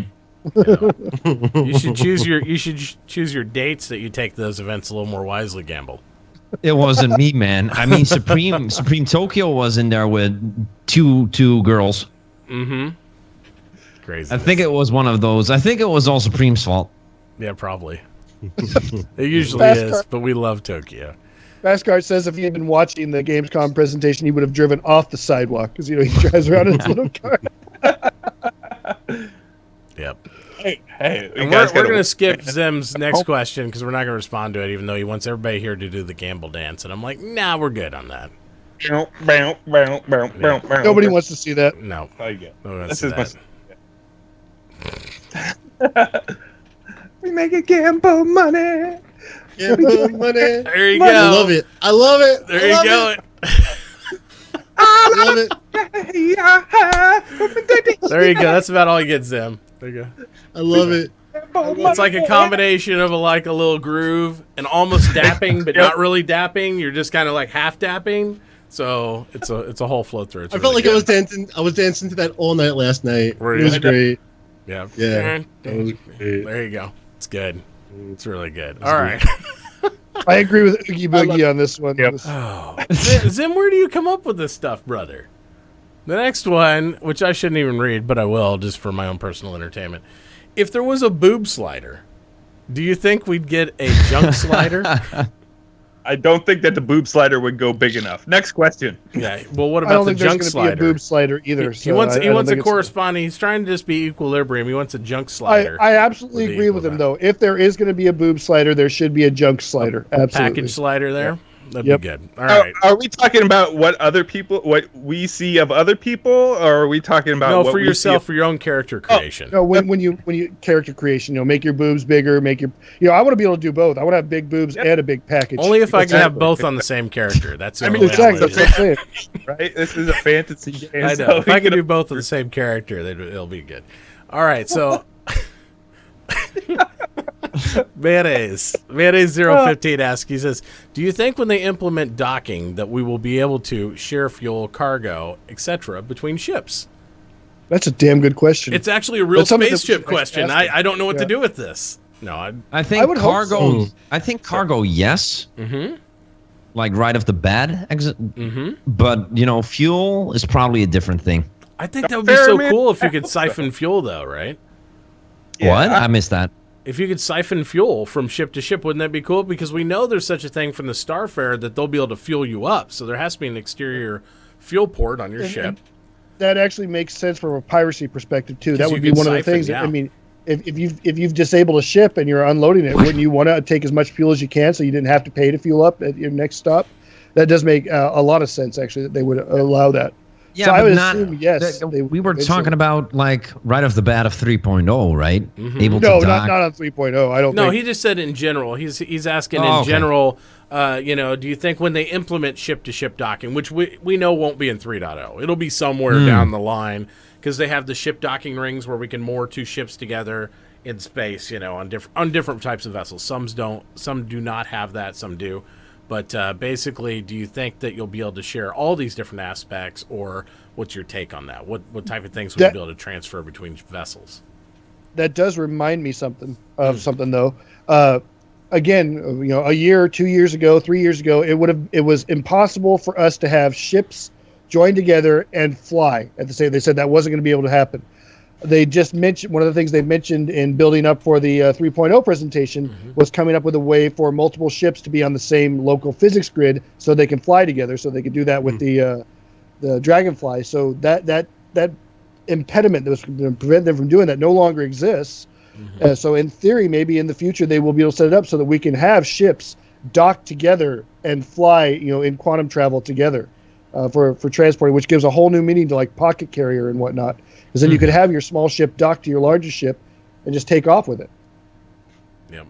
Yeah, absolutely. I think that'll be pretty cool. That's such an exciting aspect because right now we think about moving from ship to ship as everything's an EVA, right? You do everything Yep. EVA. It's like I'll hop out of my ship, break all the area of this, we'll drop open the cargo bay, and I'll just float over. And I think that's why a lot of times we don't think about the ship to ship mooring, but maybe there's more transfer systems when you do that. There's some sort of benefit other than just trying to EVA over. So I think that would be really neat to be able to do But that. can you imagine that with like the Caterpillar with the 4 docking collars that it can come with? You could have 4 Caterpillars attached to a Caterpillar and then other ships attached to that. What Eventually, obviously, What they'd have happens to if come when up with you a way to link them stop it. together, like especially on cargo ships, if you could auto transfer stuff, like you could really go into the other ship's inventory, just like they're talking about auto loading the ship. So since you went through that whole mechanism of actually attaching, you could just like say I'm dropping from my inventory to a trade window to another ship. I Sure, can transfer yeah. assets and fuel. That way it's not so tedious. I know we want a detailed game, guys, but I really don't want to fucking hump boxes for 6 hours and move from one ship to another. I just don't. It's not fun. It'd be cooler if you do the commit to the mooring together, that you could actually sit there and say, okay, this is my trade window. This is your trade window. We can trade assets that way. That would. That's be how you get I NPC mean, I think- though. You get NPCs Yeah, exactly. to haul the boxes. I was man. going to say, Right. I would say that'd be perfectly okay if you paid for the NPCs or maybe some sort of robot, loader. You have to have that you crew buy. or whatever, or time Yeah. sync or something. I Right. think that'd be cool. But, I don't want to do it through a window. I would imagine that if you were on a space station or somewhere down on a planet that's actually habitated, and you got like a station and there's NPCs walking around there, that yes, you can actually do that, and it will take an amount of time depending on how much cargo you are actually moving to unload or load the ship. But I would like to have it also to be like, if you're somewhere on a planet and you're exploring a little bit and you come across some stuff, a wreckage or whatever, that you actually manually have to loot that ship. yeah. Yeah. Well, what they've talked about, I think both things are going to happen. Yeah, exactly. If what they've talked about when they introduced the cargo gameplay mechanic, at least in its initial form last week, right? They said, okay, if you're docking for a mission or you're docking to load your ship, it is going to be automatically generated inside your ship. It's just going to load it. But if you're a pirate or looting or salvaging, that is a manual task that you will have to perform. If you're going and you find a wrecked ship or something, you're going to have to manually pull the cargo from the ship and put it in yours. So in that, guys, what do you guys think? Do you think that's a good way to manage it, or do you think the loading process should also have to take time and do all that stuff planet side? Do you think it should be fully manual, whether it's NPC or player generated or not, and there shouldn't be any automatic type of loading? What do you think, Moon? Let's start with feel Moon. like Moon's quiet up there. Yeah, well, again, I really don't have an issue if it was just like instantaneous. I kind of talked about that last week. Yeah. Because it's gonna be so weird. Like we were saying before, like how are you gonna push a box that's like I don't know 500 size of a dump SCU? truck. Yeah, like how you gonna move that? And are we gonna be moving one SCU at a time? It's very weird, and I hope it's not like pushing out the Big Benny's box, or maybe I don't know. Maybe it'd be cool if we pushed out a Big Benny's box. Yeah, I mean they got forklifts and tractor beams and stuff, but at the same time, from my aspect, it's like I don't know. Yeah. I guess I'm gonna have to feel it to make my final call. But Gamble, you're saying you rather have stuff manual anyway, whether it's NPC generated or whatever. That's the way for that time sink. If you're hauling a big load, then that's the way it's gonna go. So. Yeah, exactly. And that's why, I mean, because I think there's going to be positives to that as well, because it will be the most immersive thing to do. Like if you're landing down on a station or somewhere at a space harbor or something, that you would actually have to like spend time in that town or in that city and not be like, oh, yeah, so I'm clicking the button, now it's all full of cargo. And now I'm flying off again. No, you actually have to wait for a specific amount of time in that specific port to have the NPCs take care of like manually taking care of that cargo. And if it's by hand or with a machine or whatever, I don't care about that. And it's the same thing like Moonshiner said. Like, yeah, if you have a big box of cargo, that will be like really. It will feel weird if you would like have to drag that over somewhere.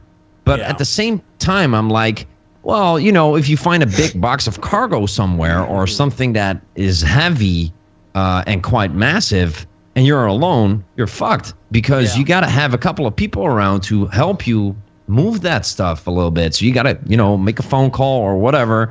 Get on comms like, yo, dude, listen, you got to come over here to this spot, this location. Let me send you the coordinates. Because or hire an NPC crew that's willing to do it for you. You need that type of thing. Yeah. I like that aspect, Exactly. actually. Because as What boring about as the the whole loading E? aspect for me would be, I think it'd be a great time sink. And you're right, it does make people go in town and do something like, we'll have it loaded for you in like an hour. Or I've got a simple question for all of you when it comes to answering this. How many of you fly exclusively decoupled? Not Nobody? exclusively, no. No. I Why rarely go decoupled. It's the most realistic way. I fly full strafe. That's the answer to But this that's not question. decoupled. It's the most realistic is not necessarily the most fun. Yeah. And that's what we're going. You can say, well, yeah, it'd be more realistic if we had more time and we had to manually move it and all that. The reality of it is the CIG has to look beyond just the simmers, because if they focused on just the simmers, they'd only have 100,000 backers still, because those were the original 100,000 backers. The first 150,000 were the hardcore simmers, and that's the reality of it. I think it'll be very likely you will have the option to do as much manually as possible, but the vast majority of people are going to do it automatically and let the computer take care of it. And there'll probably be a time sink, like Gamble says. It's not going to be instant where you just click a button and suddenly you have a whole E fully loaded. It's going to take time. But if you're a player who only has like say 2 to 5 hours a week to play the game, waiting for your ship to load kind of sucks. It's like, and you rarely have your gameplay element out there where Then some you of need us might another do that. ship. Well, that's true, but you're eliminating a huge faction of people that would actually play the game maybe in that aspect. Maybe they don't want to just do combat. Maybe they don't want to do it. So I can see both parts, and I think my answer is going to be I'll have to wait and see how it feels. You know what I mean? Like, we'll have to see, because who knows? I might say, hey, this is really cool, and then after I go over to this one station 5,000 times to pick up a load, I'm like, well, I've been to this fucking town. I'll just go make a sandwich downstairs while you load my ship, I guess, and I'm not even in the game really anymore to do it. It's got to be like balanced out a little bit. Obviously, you don't want to wait like an hour because you're having like a large cargo transfer. No, but obviously you got to have that feeling of something actually happening by your action, that you actually look outside the window in the spaceport and you see a couple of NPCs, you know, getting out there and starting to load up your ship. Yeah. I mean, which is a lot easier to do in a single-player game, right? Because you can have speed things where you can speed up time or slow it down if you want more immersive. But in multiplayer, since we're all in the same time clock, you know, the whole thing is if you try to go like where I want the more immersive way, say that we're going to the balance need of AI, right? A station needs X type of material. You're a hauler, I'm a hauler. If I click the automatic option and you do the manual, guess who's going to get that load there first and get the payment? I am. Exactly. Because, you know, and it eliminates fun for you because you're like, well, shoot, I just got to do everything auto, and that's it, and that's the only way I can do it. So, yeah, it's going to take balancing in time because I can see both aspects of that. But it is an interesting question. I look forward to trying to answer it with testing. Another example is the item port tool. How cool was it at first? And now, you know, we're 2 months into the item port tool, and we're like, give us the holo table back. I missed the holo table. Button. Yeah. You know, we don't want to walk. I want the implementation on Mobiglass. I want the holotable on Mobiglass where I can drag and drop. And for God's sake, I want filtering. I don't want to look at every fucking weapon I have to be able to fit a gun on one ship. I mean, why do I need to look at all the other ships? Can I just see the available weapons that aren't fit to something? Yep. The filter. That's really important because if you're not Bear of Red or someone who actually knows his stuff, you're going to have a hard time. I still have a hard time finding out. It's like, oh my God, what hard point was this? And why do I have fucking... Can you even imagine what Clifford's inventory looks like? I know, right? I'm like, he probably just hits the mouse wheel and scrolls and goes makes a sandwich and comes back because there's no way you never see everything. Hold on, Chad. This is just the M3A weapons. Hold on. Yeah, hold on. No, I'm getting there. Hold on. God. I would imagine if I was Clifford, I would have another account whose entire purpose is I just gift ships from my main account to that one. I would fly default. I would never fit anything. I'd just be like, fuck it. We'll never get the show started if I don't fly default on this thing because you'll never find all the weapons in half hour. It's so crazy. All right, so let's get back to some of the viewer questions. Guys, we got about 10 minutes left in the raffle. If you haven't gotten in there yet, make sure you do. This is for Cargo Argo with LTI. Make sure you're putting an exclamation mark, whatever. Space Bro Show in there. And get in that raffle. And you have to be following the complete stream, so make sure you're following everybody here. Next question was, let's see, Zim had one. He said, what kind of changes do you think RSI should make to the site in order to make it easy for new players, not only to access their first package, I left it hanging there for some, but exactly, but also the general common knowledge information related to Star Citizen? So what kind of different changes would you like to see on the RSI website to make it more new player friendly so they can actually find what they need and all that stuff? Is there any thoughts that come to mind? Moon, you got anything, or you want to... A little bit about the spot. Look at him.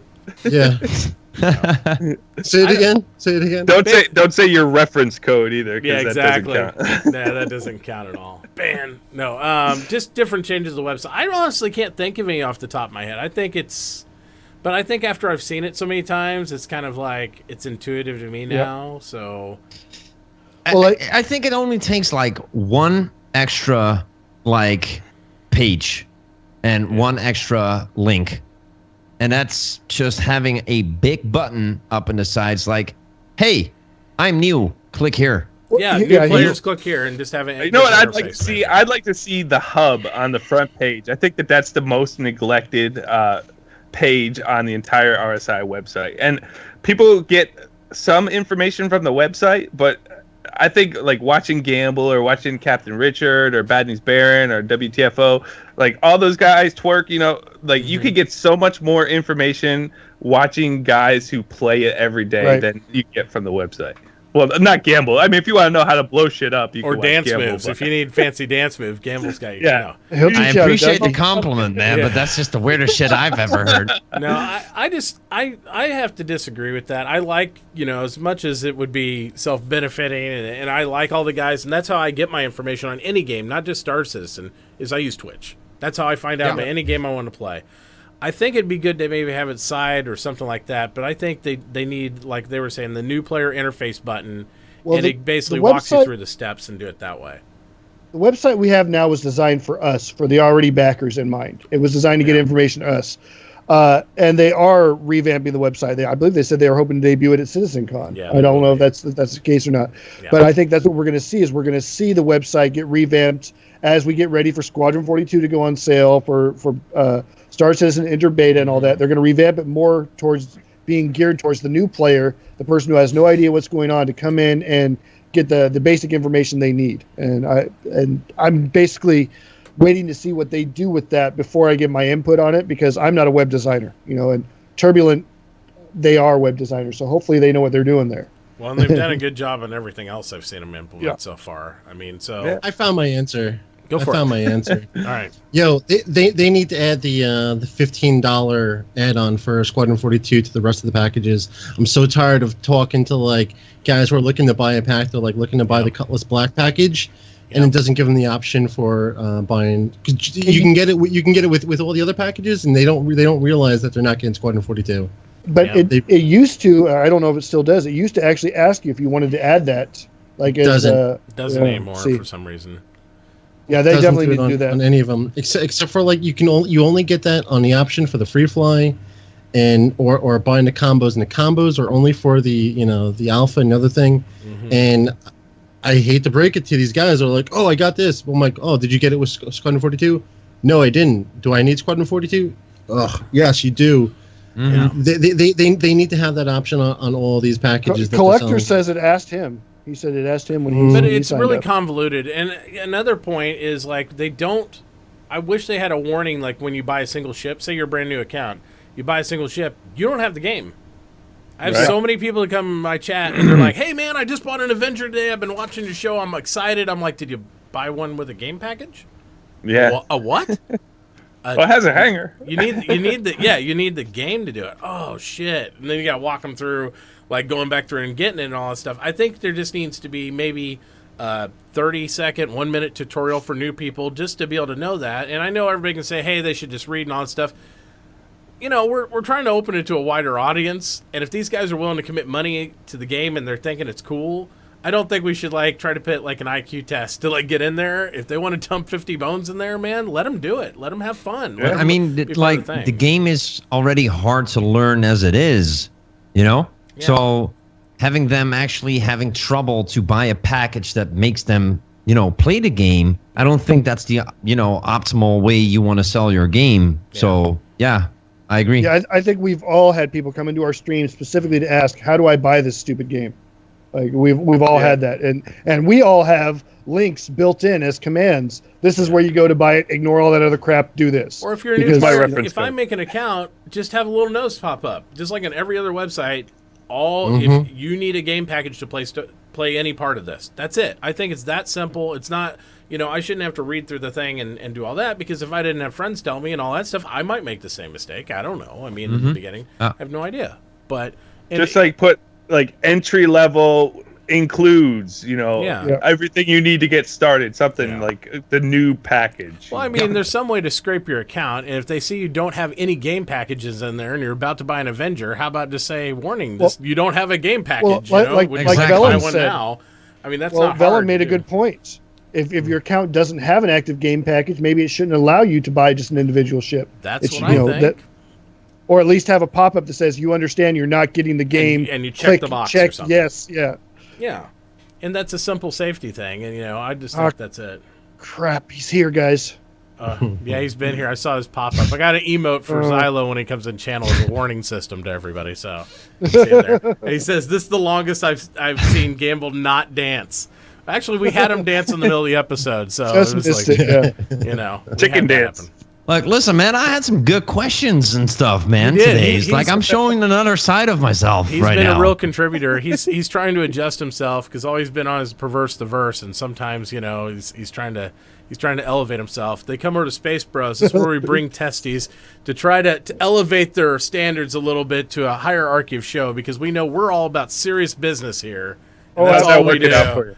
How's that working out for you? I'm curious. It's working great because we only have dick jokes 2.5 minutes apart as opposed to every 35 seconds apart over a test. So we're really expanding the thing.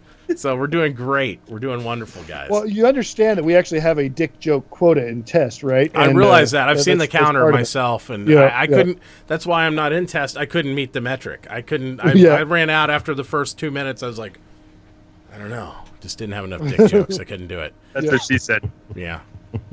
That works out 90% of the time. That's what she said. Let's see. All right. So, what do we have? Do we think? Here we go. The second part of that would be: did you all vote for the Super Hornet or the Super Hornet or the Warden in the last vote? Oh, you don't even want to get me on this one. Warden. And I love the Super Hornet. Gamble? I'm sorry. I missed the He was question. dancing. Let me just he's be honest reverted. right We'll here. skip him for right now. It was something. No, it's something about the Hornet. Please continue. The vote for the Super Hornet or the Warden. Which one did you vote for, or will you vote for if you haven't voted yet? I haven't voted yet, but I will vote for the Hornet. Okay. Moon? I voted for the Hornet. I think the Vanguard's a great ship, but I went for the Hornet. Mm-hmm. It is what it is. It's a good ship. Eric? I won't be voting for either because those two should not be up against each other. I don't understand why they are up against each other. It caused irrational rage when I saw it. They're two different style of ships, two different flight style, two different combat styles, all of that. It made no damn sense to me. And I feel the exact same way about the presidential election. So next question. Do you think there will be any crafting in the PU? And if yes, what kind? Do you think there'll be a kind of crafting? I believe they said no, there wasn't going to be crafting. Yeah, I don't think if they're going to implement crafting like what we think of in like a fantasy MMO type game aspect where you're going to like Minecraft. Do all this. Yeah, well, no, I don't see it happening like that. There was mentioned before you might be able to get resources and minerals and take them to a factory and boom, get missiles or something, or pay a fee and process something, but there's not going to be something where I like have an oven or have a special robot make stuff. I don't think. And they're just not. You can repair. You can repair. But crafting your own item from nothing, I don't think they're going to do that in this. It's not the focus of the game. It's the future. You buy a Glock. You buy a Glock. You don't make a Glock. Yeah. I don't know. Well, there was initially when Chris talked about the economy, like he was talking about like owning your own weapons factory and then having stuff shipped in and everything. That's the only kind of crafting I could see. Right. Factory-based stuff. You the get nodes, the as they inputs in, call and them. it just happens. It's like think Star Trek replicators and stuff where you like boop instant soup, those type of things. So as long as you have the input, you're good. You're not going to be actually having to go to the mountain of Zula and get the stardust and do the. I want to go to the mountain of Zula and get the stardust. Exactly. Wrong. Park my Aurora on there. Yeah, there you go. And you must do it at twilight when 3 moons are in line. Yeah. So no crafting of that magnitude. And, please don't mention it too much around Chris Roberts because he might actually decide, hey, we're going to add crafting now. I'm like, oh, okay, welcome Push 2020. it back for 5 more years so that we can have fully functional crafting. Exactly, for sure. I simply, to be blunt, like the way they do things, like the cloth, the armor, the weapons and all that, I don't think there could be a way to do crafting like you do it in other MMOs. Because in other MMOs, you make a variation of what is the normal, and it gets better stats or something, and that's not the way it's going to work in Star Citizen. As far They'll as we have know. us. We might, like we said, do the manufacturing aspect at the lowest level if that's something we do at all, and we'll be able to tweak items. We'll be able to modify certain items and stuff with the science type aspect or the superconductors on the Endeavors, where we could tweak and like overclock CPUs or weapons and stuff. But we're not. That's about as far as they go. And to me, that's enough. I mean, that's the same thing as if you play WoW or one of the other games, and it's like, I'll make 5,000 of these, and hopefully one will proc a really great stat on it, And I'm like, nah, let's just buy the shit and you spin the wheel and hopefully you get something good that way instead of like doing all the other elements. Because then once you get to a high enough level in those other games, let's be honest, guys, it's just repetitive. You're making thousands of an item hoping to clock it. At this point, you might as well just buy the items and just clock it that way, and it's the same thing. Yep. You get beyond that. Crafting only matters to me in most games at a very low level when you're first getting into it. And then at a higher level, you're beyond that point anyway. And without levels or skill points in this game, what would be the variable? I mean, I don't know, just like a random roll to do it at best. So yeah, no on that. Next question is, what is the biggest tips that you guys have for someone that is starting into the game, especially for those of us who are significantly financially constrained? Buy a starter package. That's all you need. Yep. That's all you need. Yep. Rather than spend your time trying to get the best ship, because the best ship does not mean you're going to be the best pilot anyways. Mm-hmm. Get the starter package and learn everything you can about your ship. If you want to rent and fly others, go play around in Co-op Vandal Swarm. That way you'll learn your ship and you'll earn rental credits so you can rent and try out other ships. You only have to buy the starter package. And That's Ben it. Lesnick had a great interview. If you guys haven't watched Ben's Day with Nikki D'Angelo, it's probably one of the best secret YouTubes there is, in my opinion, because she does a private interview weekly with Ben Lesnick. And the question came up regarding what will players do that have bought or traded up their starter package and now they have like a whole D or C attached to their starter package. They have no small ships at all. And Ben said, because the question was, will CIG provide some smaller ship for them or help them out in some way?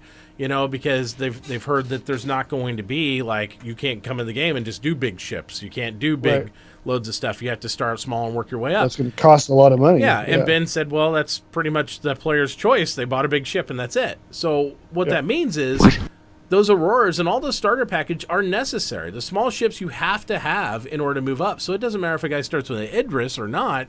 He's not going to be able to use the Idris in the beginning. He's going to have to work his way up the chain like everybody else. So you are not at a disadvantage. Most people buying the ships, I mean, yes, it's great that some of us have those, but don't feel like you're going to start behind everybody else. We're all going to have to work through this game together to get up to a certain level anyways. And it's more, I'd focus more on finding like-minded people that want to do what you want to do in the game and teaming up. That's more important than the size ship you have. Because there's so many people that have big ships that have no crews, no orgs, and all this stuff I've talked to, and I'm like, I don't know what they're going to do in the beginning, because you aren't going to afford an NPC crew. She was lying when she told you that, by the way, Mitauchi. Yeah, it is all about the size. It's all about the size? Absolutely. There you go. She was just trying to make you feel good. That's I all. know. Well, it worked, and now you've broke my entire immersion, so thank you, Joey. So I think financially constrained, like everybody else agrees, I think, here. Don't sweat the big stuff. Just go with the small stuff and be happy with it. And, don't worry about it, guys. It's not a big deal. It's really not. It's Most not of us, we're going to be crying that we aren't going to be able to size. fly the big stuff to begin with. I'm telling you. We're going to be like, I have an Idris and I can't fuel it. I can't afford gas. Oh. Yep. That's really what it's going to be like, too. Is people with these big ships. I'm in the same way. I got a Carrack. Yeah. And I know that, well, preface this with, we have heard now Chris saying that there may not be a full server wipe between the final beta and live. So I may have some credits going in from just playing the beta. I don't know. But assuming I don't, or when we're in that final beta, the last server wipe, there's going to be a point where I'm going to be looking at my Carrack sitting in a hangar, and that's all I can do with it. Because I have no money, and I can't even afford to put fuel in the damn thing to take off, let alone hire a crew and whatnot. So, and it's going to be expensive to run those big ships. You're going to have to hire a crew, whether they be NPCs or other players. If I have Sergeant Gamble running my engineering station, he's going to want to make some credits doing that. He's not going to do it just out of the goodness of his heart. Absolutely. Or crash stuff into your Idris. One of the It's like, I mean, it would be a wrong idea to have me in your engineering station to begin with. What's Probably. these things do? Overload core. That sounds fun. Let's It's like, overload guys, I found these core. parts. I think they're important. Here they are. This is Overlord. Let's do the Overlord thing. Yeah, there you go. All right, Sid asks, what kind of microphones do you guys use to get such sexy man voices? Mine's an Audio Technica AT 2020. That's what I got. Sergeant Gamble got the Shure. Go ahead, bust it out, Sergeant Gamble. I got the Shure SM7B. Yeah. Which is a We're live. high end one. I might be the only one using a USB mic actually. So I use a Blue Yeti is what I use, and it's USB, and I just go into the machine that way. I'm pretty simple. I don't have all the fancy mixer boards and all that stuff, so maybe someday. I My might audio be follow- technique is a USB. Yeah, you can The get a 2020. USB version of it. Yeah. Yeah. I might be following Farisalt's lead here soon and getting a Rode mic. They're a little bit more expensive than these Rode 2020s, but they are dynamic. So you got to keep them close to you. But they really are good about getting rid of all that background noise that my mic likes to pick up. Yeah, I'm accustomed to background noise because I have kids, so there's no filter. I don't think they make egg crates big enough for my children. Whether to put them in or sound dampen, either way, it just doesn't happen. Hey, I have kids too. Have you heard them? No, Exactly. exactly. Probably because you knocked him out. More reasons to ban my Daddy stream. is Here we having go. a long time Yes. right now. Yes. Ecotope. Yeah, Daddy's. Why do you keep giving this NyQuil every time you want to go and play your game? There you Right? go. Most of these mics require a phantom power source or a preamp. Yes, that's correct. Yep. Even the USB. The reason why the USB mic works is because it's getting power from the motherboard. Yep. Absolutely. Michael has a question. He says the Space Bro Show is the best Star Citizen stream show. 3.0 code, big change for the game. Hype? Not much discussion about it. So, I mean, I think up to now, I know you asked that, but I think up to now you've heard a lot of discussion about it because, like, 3.0 is going to be a huge leap. So much so that, for what we said in the last podcast, it originally was 2.7, right? And Chris says it's such a significant leap up forward that they renamed it to 3.0. I mean, it's a whole nother version of the game. It's different.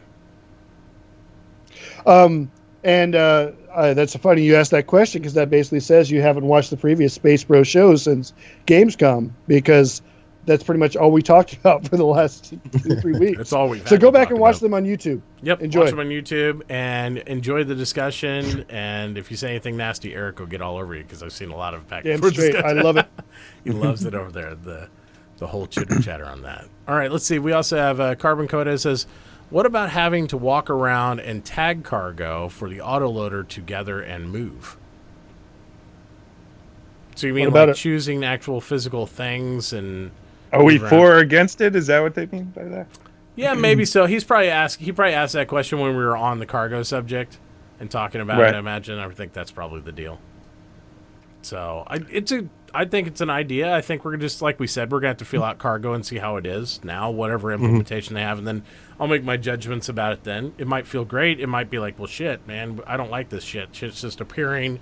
And like Moonshiners is standing over there in the Starfare, I'm standing here, and all of a sudden a crate just pops on him and he dies. I don't know. All I know- I'm saying that's All gonna I know- be- yeah, that's go ahead. Yo, Yo. yo. Listen. Talk. All I know about No. cargo is Are is you gonna like talk? no. Listen, shit. Come on. I think we have dissension in the ranks over there between the sergeant and commander. It's all good. Anyways, what I was gonna say, all I know is all I want to see out of cargo is Ripley's loader from Aliens. That's it. Somewhere along the lines. Yeah, the what do they call Power that? thing? armor is what our version is in Star Citizen. I can't. They call that an exo suit or something over They, there. they call it like the Titan suit or something in Star Yeah. Citizen. I remember that much. Something of that nature. All right, let's see. I still don't like or understand, have to worry about fueling. I mean, look at the Enterprise and went on a 5-year mission and never had to refuel. But how many times did they have to eject the core in that thing, guys? Okay, here's the thing about fueling. Jump drives, as far as we know, do not require fuel. No, they do require fuel. Quantum Jump fuel. drives and quantum drives both require fuel, and here's the reason why. The quantum drive, it requires fuel to boost your what do they call it? It's a fusion reactor or something like that, to the point of energy output to hit point 2C. And jump drive is just a broken quantum drive. That's exactly what causes the jump drive effect to happen. Is they accidentally broke a quantum drive and it allowed them to use jump points. So they require fuel, and the reason why they require fuel is to give us a reason to go back to civilized space and to add mechanics into the game so that we're not just making money and not spending it on anything. And technically, in Star Trek, they do use fuel, right? I mean, doesn't the core actually react on something and start? Not to go full Trek on Eric, because I know he'll get down to dark this. matter and dilithium crystals. Yeah, is dilithium I crystals. was So gonna they use say. a different type of fuel in there. It might last a lot longer than a regular fill it up with the Phillips 66 gasoline. But and they do have a refuel fuel base. antimatter on Star Trek. That's part of the reasons why they have to make those stops at space stations, is to refuel their antimatter. They do burn out of it. Yeah, and the other dynamic outside of the whole, hey, we're doing this type of aspect just to piss you off, it's because it's a whole economic aspect that you not only have to plot and plan around that. Think of the whole purpose in the Starfare. It's a huge economic boost to players where they can actually interact and make money in the game, providing fuel and be part of the economy as a whole. So it's also a way that different organizations in battle can mess with their supply lines of the enemy fleets. You know, you can attack their starfares and their fuel lines and things like that. And I think it's really good. So, And I mean, hell, that was pretty much the whole plot behind Voyager, was they had to get home and they had to keep stopping to get fuel constantly along the way. Yeah. And as they ran out of fuel, that was so many of the plot points in Voyager was, we're out of fuel, we're all going to die if we don't find something now. Oh, luckily we found it at the last minute.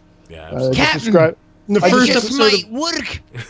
in the first episode of Voyager, they do a stock of like how many photon torpedoes they have. Then they shot like 250 photon torpedoes throughout the entire series, or like more, maybe like up to like 1,000. It is ridiculous. They had 26 in the first episode. How'd they end up with so many? They're doing like full yield, 5 torpedoes at once. yeah. It was like the old Dirty Bullshit. Harry movies where they never ran out of bullets. Sorry. It's great. It's perfect. All right, They were manufacturing with crafting. replicators. The answer to that. They use a Crafting. replicator. Schneider crafting. Yeah. Yeah, they're crafty in there. There you go. Zim says, what's your thoughts on 3.0 floaty shaky text that they're using for interaction? We already talked about that. Yeah, we already talked about all that. Tune in earlier, Zim.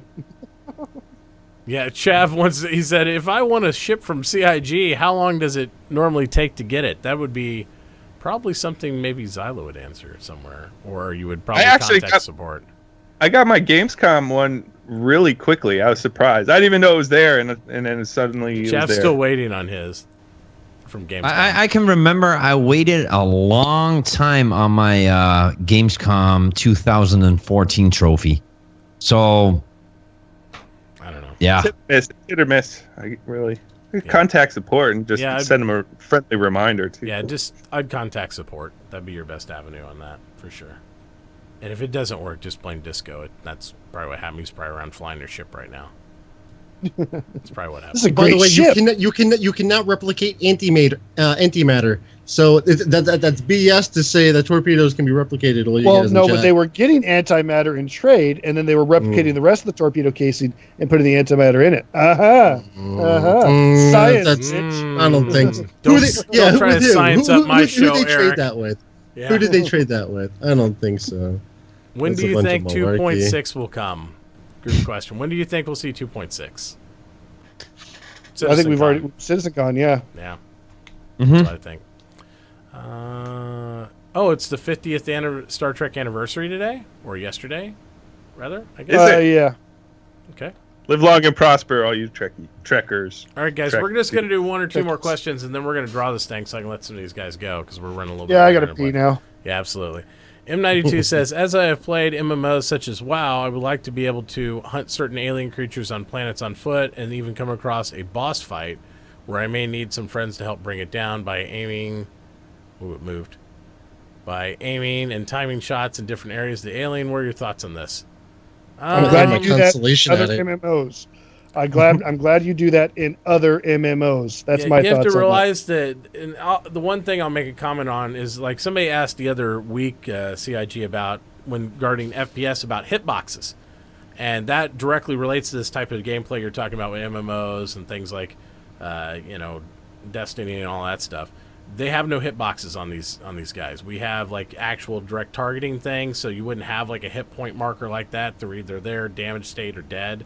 So I don't know if it'd be good gameplay, because that sounds like something for something else to me too. So, last question we're going to answer for tonight, guys, or you can come to the after show that I stream and I'll try to answer some questions for you there. What are your thoughts if a Stargate MMO would be released somewhat like Star Citizen? I promote Fire all up the space Kickstarter. things. Yeah, fire up I'd the be Kickstarter. dropping 100 on that one right away. Yep, I would love a good Stargate game. I would love that. Yep. I think it'd be really fun. But I'd play Stargate, but I'd prefer Serenity or Firefly. You know.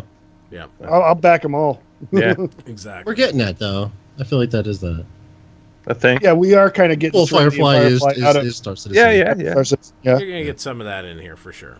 So, guys, thank you all for being here. Again, we are going to draw this raffle in a second, but I'd like to give special thanks to Moon, Gamble, Zeman, and Eric all for being here. Guys, make sure before I draw this that you have followed everybody. Let's drop a couple more links in chat there, mods and stuff for everybody, because you have to follow the complete cast of the show in there. So we want to make sure everybody is being properly followed. And we are going to show this on screen over here. We're going to get a little streamception too. Let me close all the private chats all the viewers keep trying to open with me on Twitch. Not till after Private show, chats? guys. Private chats. Not till after show, guys. Oh yeah.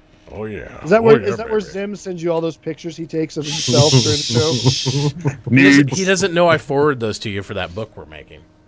Hey. So, guys, here we go. Wait till you All see next week's Around the Verse Community Spotlight, Zim. And we got a whole new, we got a Redbox series we're making called Around the Verse, if you know what I mean. Now. So we're going to flip over this screen real quick, guys, and we're going to draw the winner here. So good luck, everybody. We're going to draw this thing in 3, 2, 1. It looks like... Oh. Well, actually, unfortunately, Driz doesn't qualify because he just won one today. The irony, out of 126 people, Driz won again, so he can't win again because he's on cooldown. Rigged. That's totally rigged. Everybody rigged in chat, so we'll do a re-roll. Sorry, Driz. He's like, I'd never seen that happen either, 126 people. So cooldown is applied. Yep, confirmed re-roll. We got to do it. All right, guys, re-roll. Let's try it again. And if Eric wins it, then, yeah, he'll have to explain the whole chat what happened. Good luck, everybody. Okay, it looks like it's Lucige. We'll double-check and see if he's in there, because we do enter the gold guys. But if they're not following all the channels, they won't count, so it could be in our re-roll. He's not following me. All right, re-roll again. Yep. Doesn't matter. One person, it's an out. Okay. How about Zuzu? Zuzu is following me. I can confirm that already. Let's go around and make sure he's following everybody. Zuzu. Yep. Name's in chat if you guys need to look it up. Zuzu Not following me. does follow me. but Who doesn't he not follow? Gamble. Mine. Oh. How does he not follow Gamble, but he follows me? I don't know. He's just not following me. Oh, man. Man, you Dun, guys, dun, dun. you guys are bad. You got to follow everybody here. I know How do it you gets spell harder when we get up to 6. Make sure Gamble didn't spell it wrong before you before you I'm not commit. spelling it wrong, man. What the fuck, dude? Zuzu. No, he's not in there. There's 2 U's at the end. I know there's 2 U's in the end, man. Roger. Well, All right. he just confirmed that he messed up because he said crap in chat. So there we go. So missed out there, brother. Sorry, man. He's offline. God, you guys got to stay online here. Yeah, man. Take Tiker 88. Can we have him? We've set the bar too high with having like He 5, is 6 following people me. on here. I can say that without even checking. I know he's following me. Oh, look, he said, "Oh wait." He's been Yes. following me since like the first month I streamed. Who is it? Yeah, I got take Tacticker? Oh, I know Tacticker. Yeah. How many hours did they watch you? He's watched me for a total of 40 hours. 39. That Tacticker, Yeah, Yeah. 39. the Tacticker guy? Yeah. Tacticker 88. Tacticker 88. We gotta put that command in that Eric gave us, man. It's awesome. Oh no, Gamble didn't need it. He can look it up easily. Yeah. Is he following you He as well, says- Mitauchi? Yeah. Well, yeah. Of course, he's in my stream. He's got a big thumbs up. It's on the screen. But he All says right. there, he says he's pretty sure he's following everybody. So Yeah, I'll scroll down and see if he's got Gamble in his list right now. We'll I don't find know out. if he's sure. He only put in like 202 hours on my stream, oh, you look at him That's trolling him. so Look no. at him trolling him. No. Oh my No. god, dude. You're Oh you're my like one of the God. top people on his list of like 100 and some odd followers. Good God. So That's it. I think Tacticker. Tactiker is the winner, man. yeah, congrats, bro. You won a cargo Argo with LTI, Argo. brother. So you were Wow. set up, man. Let's get some 07s for Tactiker, man. Yeah. That's Yeah. very supportive. Sorry, Gimble. I'm watching you a lot. That's what he said in chat. Like, sorry, he's apologizing now for watching you. See Dude, what you never did? apologize, Tactiker. Yep. Never do it, baby. Awesome job, guys. Thank you so much, man.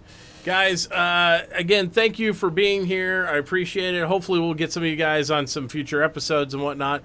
We are going to step away for a minute. We're going to take a small break, and then I will be back on streaming here. And Dude, is that next sun 5 coming up? minutes or so. Dude, what have you done to your stream? It's brighter over there. I'm like slowly burning up and shit. It's the atmosphere. Oh no, he's on re-entry. What's going on? No, actually, the sun is the sun. up. That is my sun coming up. I was like, In the dude, I couldn't have placed you in a better spot in the stream if I tried. This is so awesome. Oh Yep. my gosh. We're definitely got to get you guys back on. So we'll, guys, have a great evening. I don't know. He's like burning up over there. We don't want to fry Gamble. If he comes on tomorrow, he's like, it's all red. We know what happened to him. So good. He's a glittering vampire. I Yeah. know. He hasn't turned to dust yet, so we know that's not the case. So it's all good. But guys, thank you again for being here. We'll see you all a little bit later. And we'll be offline for probably just about 5-10 minutes, and we'll be coming back. We have more giveaways to do tonight. Yeah, it's going to be a fun episode, so we hope to see you in the Space Bro After Show, boys. And peace out. Be safe, and make sure you check out all these awesome guys. They're super, super, super cool. Thank you for having us, Mitauchi. Thanks for having us, bro. Yeah, absolutely, man. Later, guys.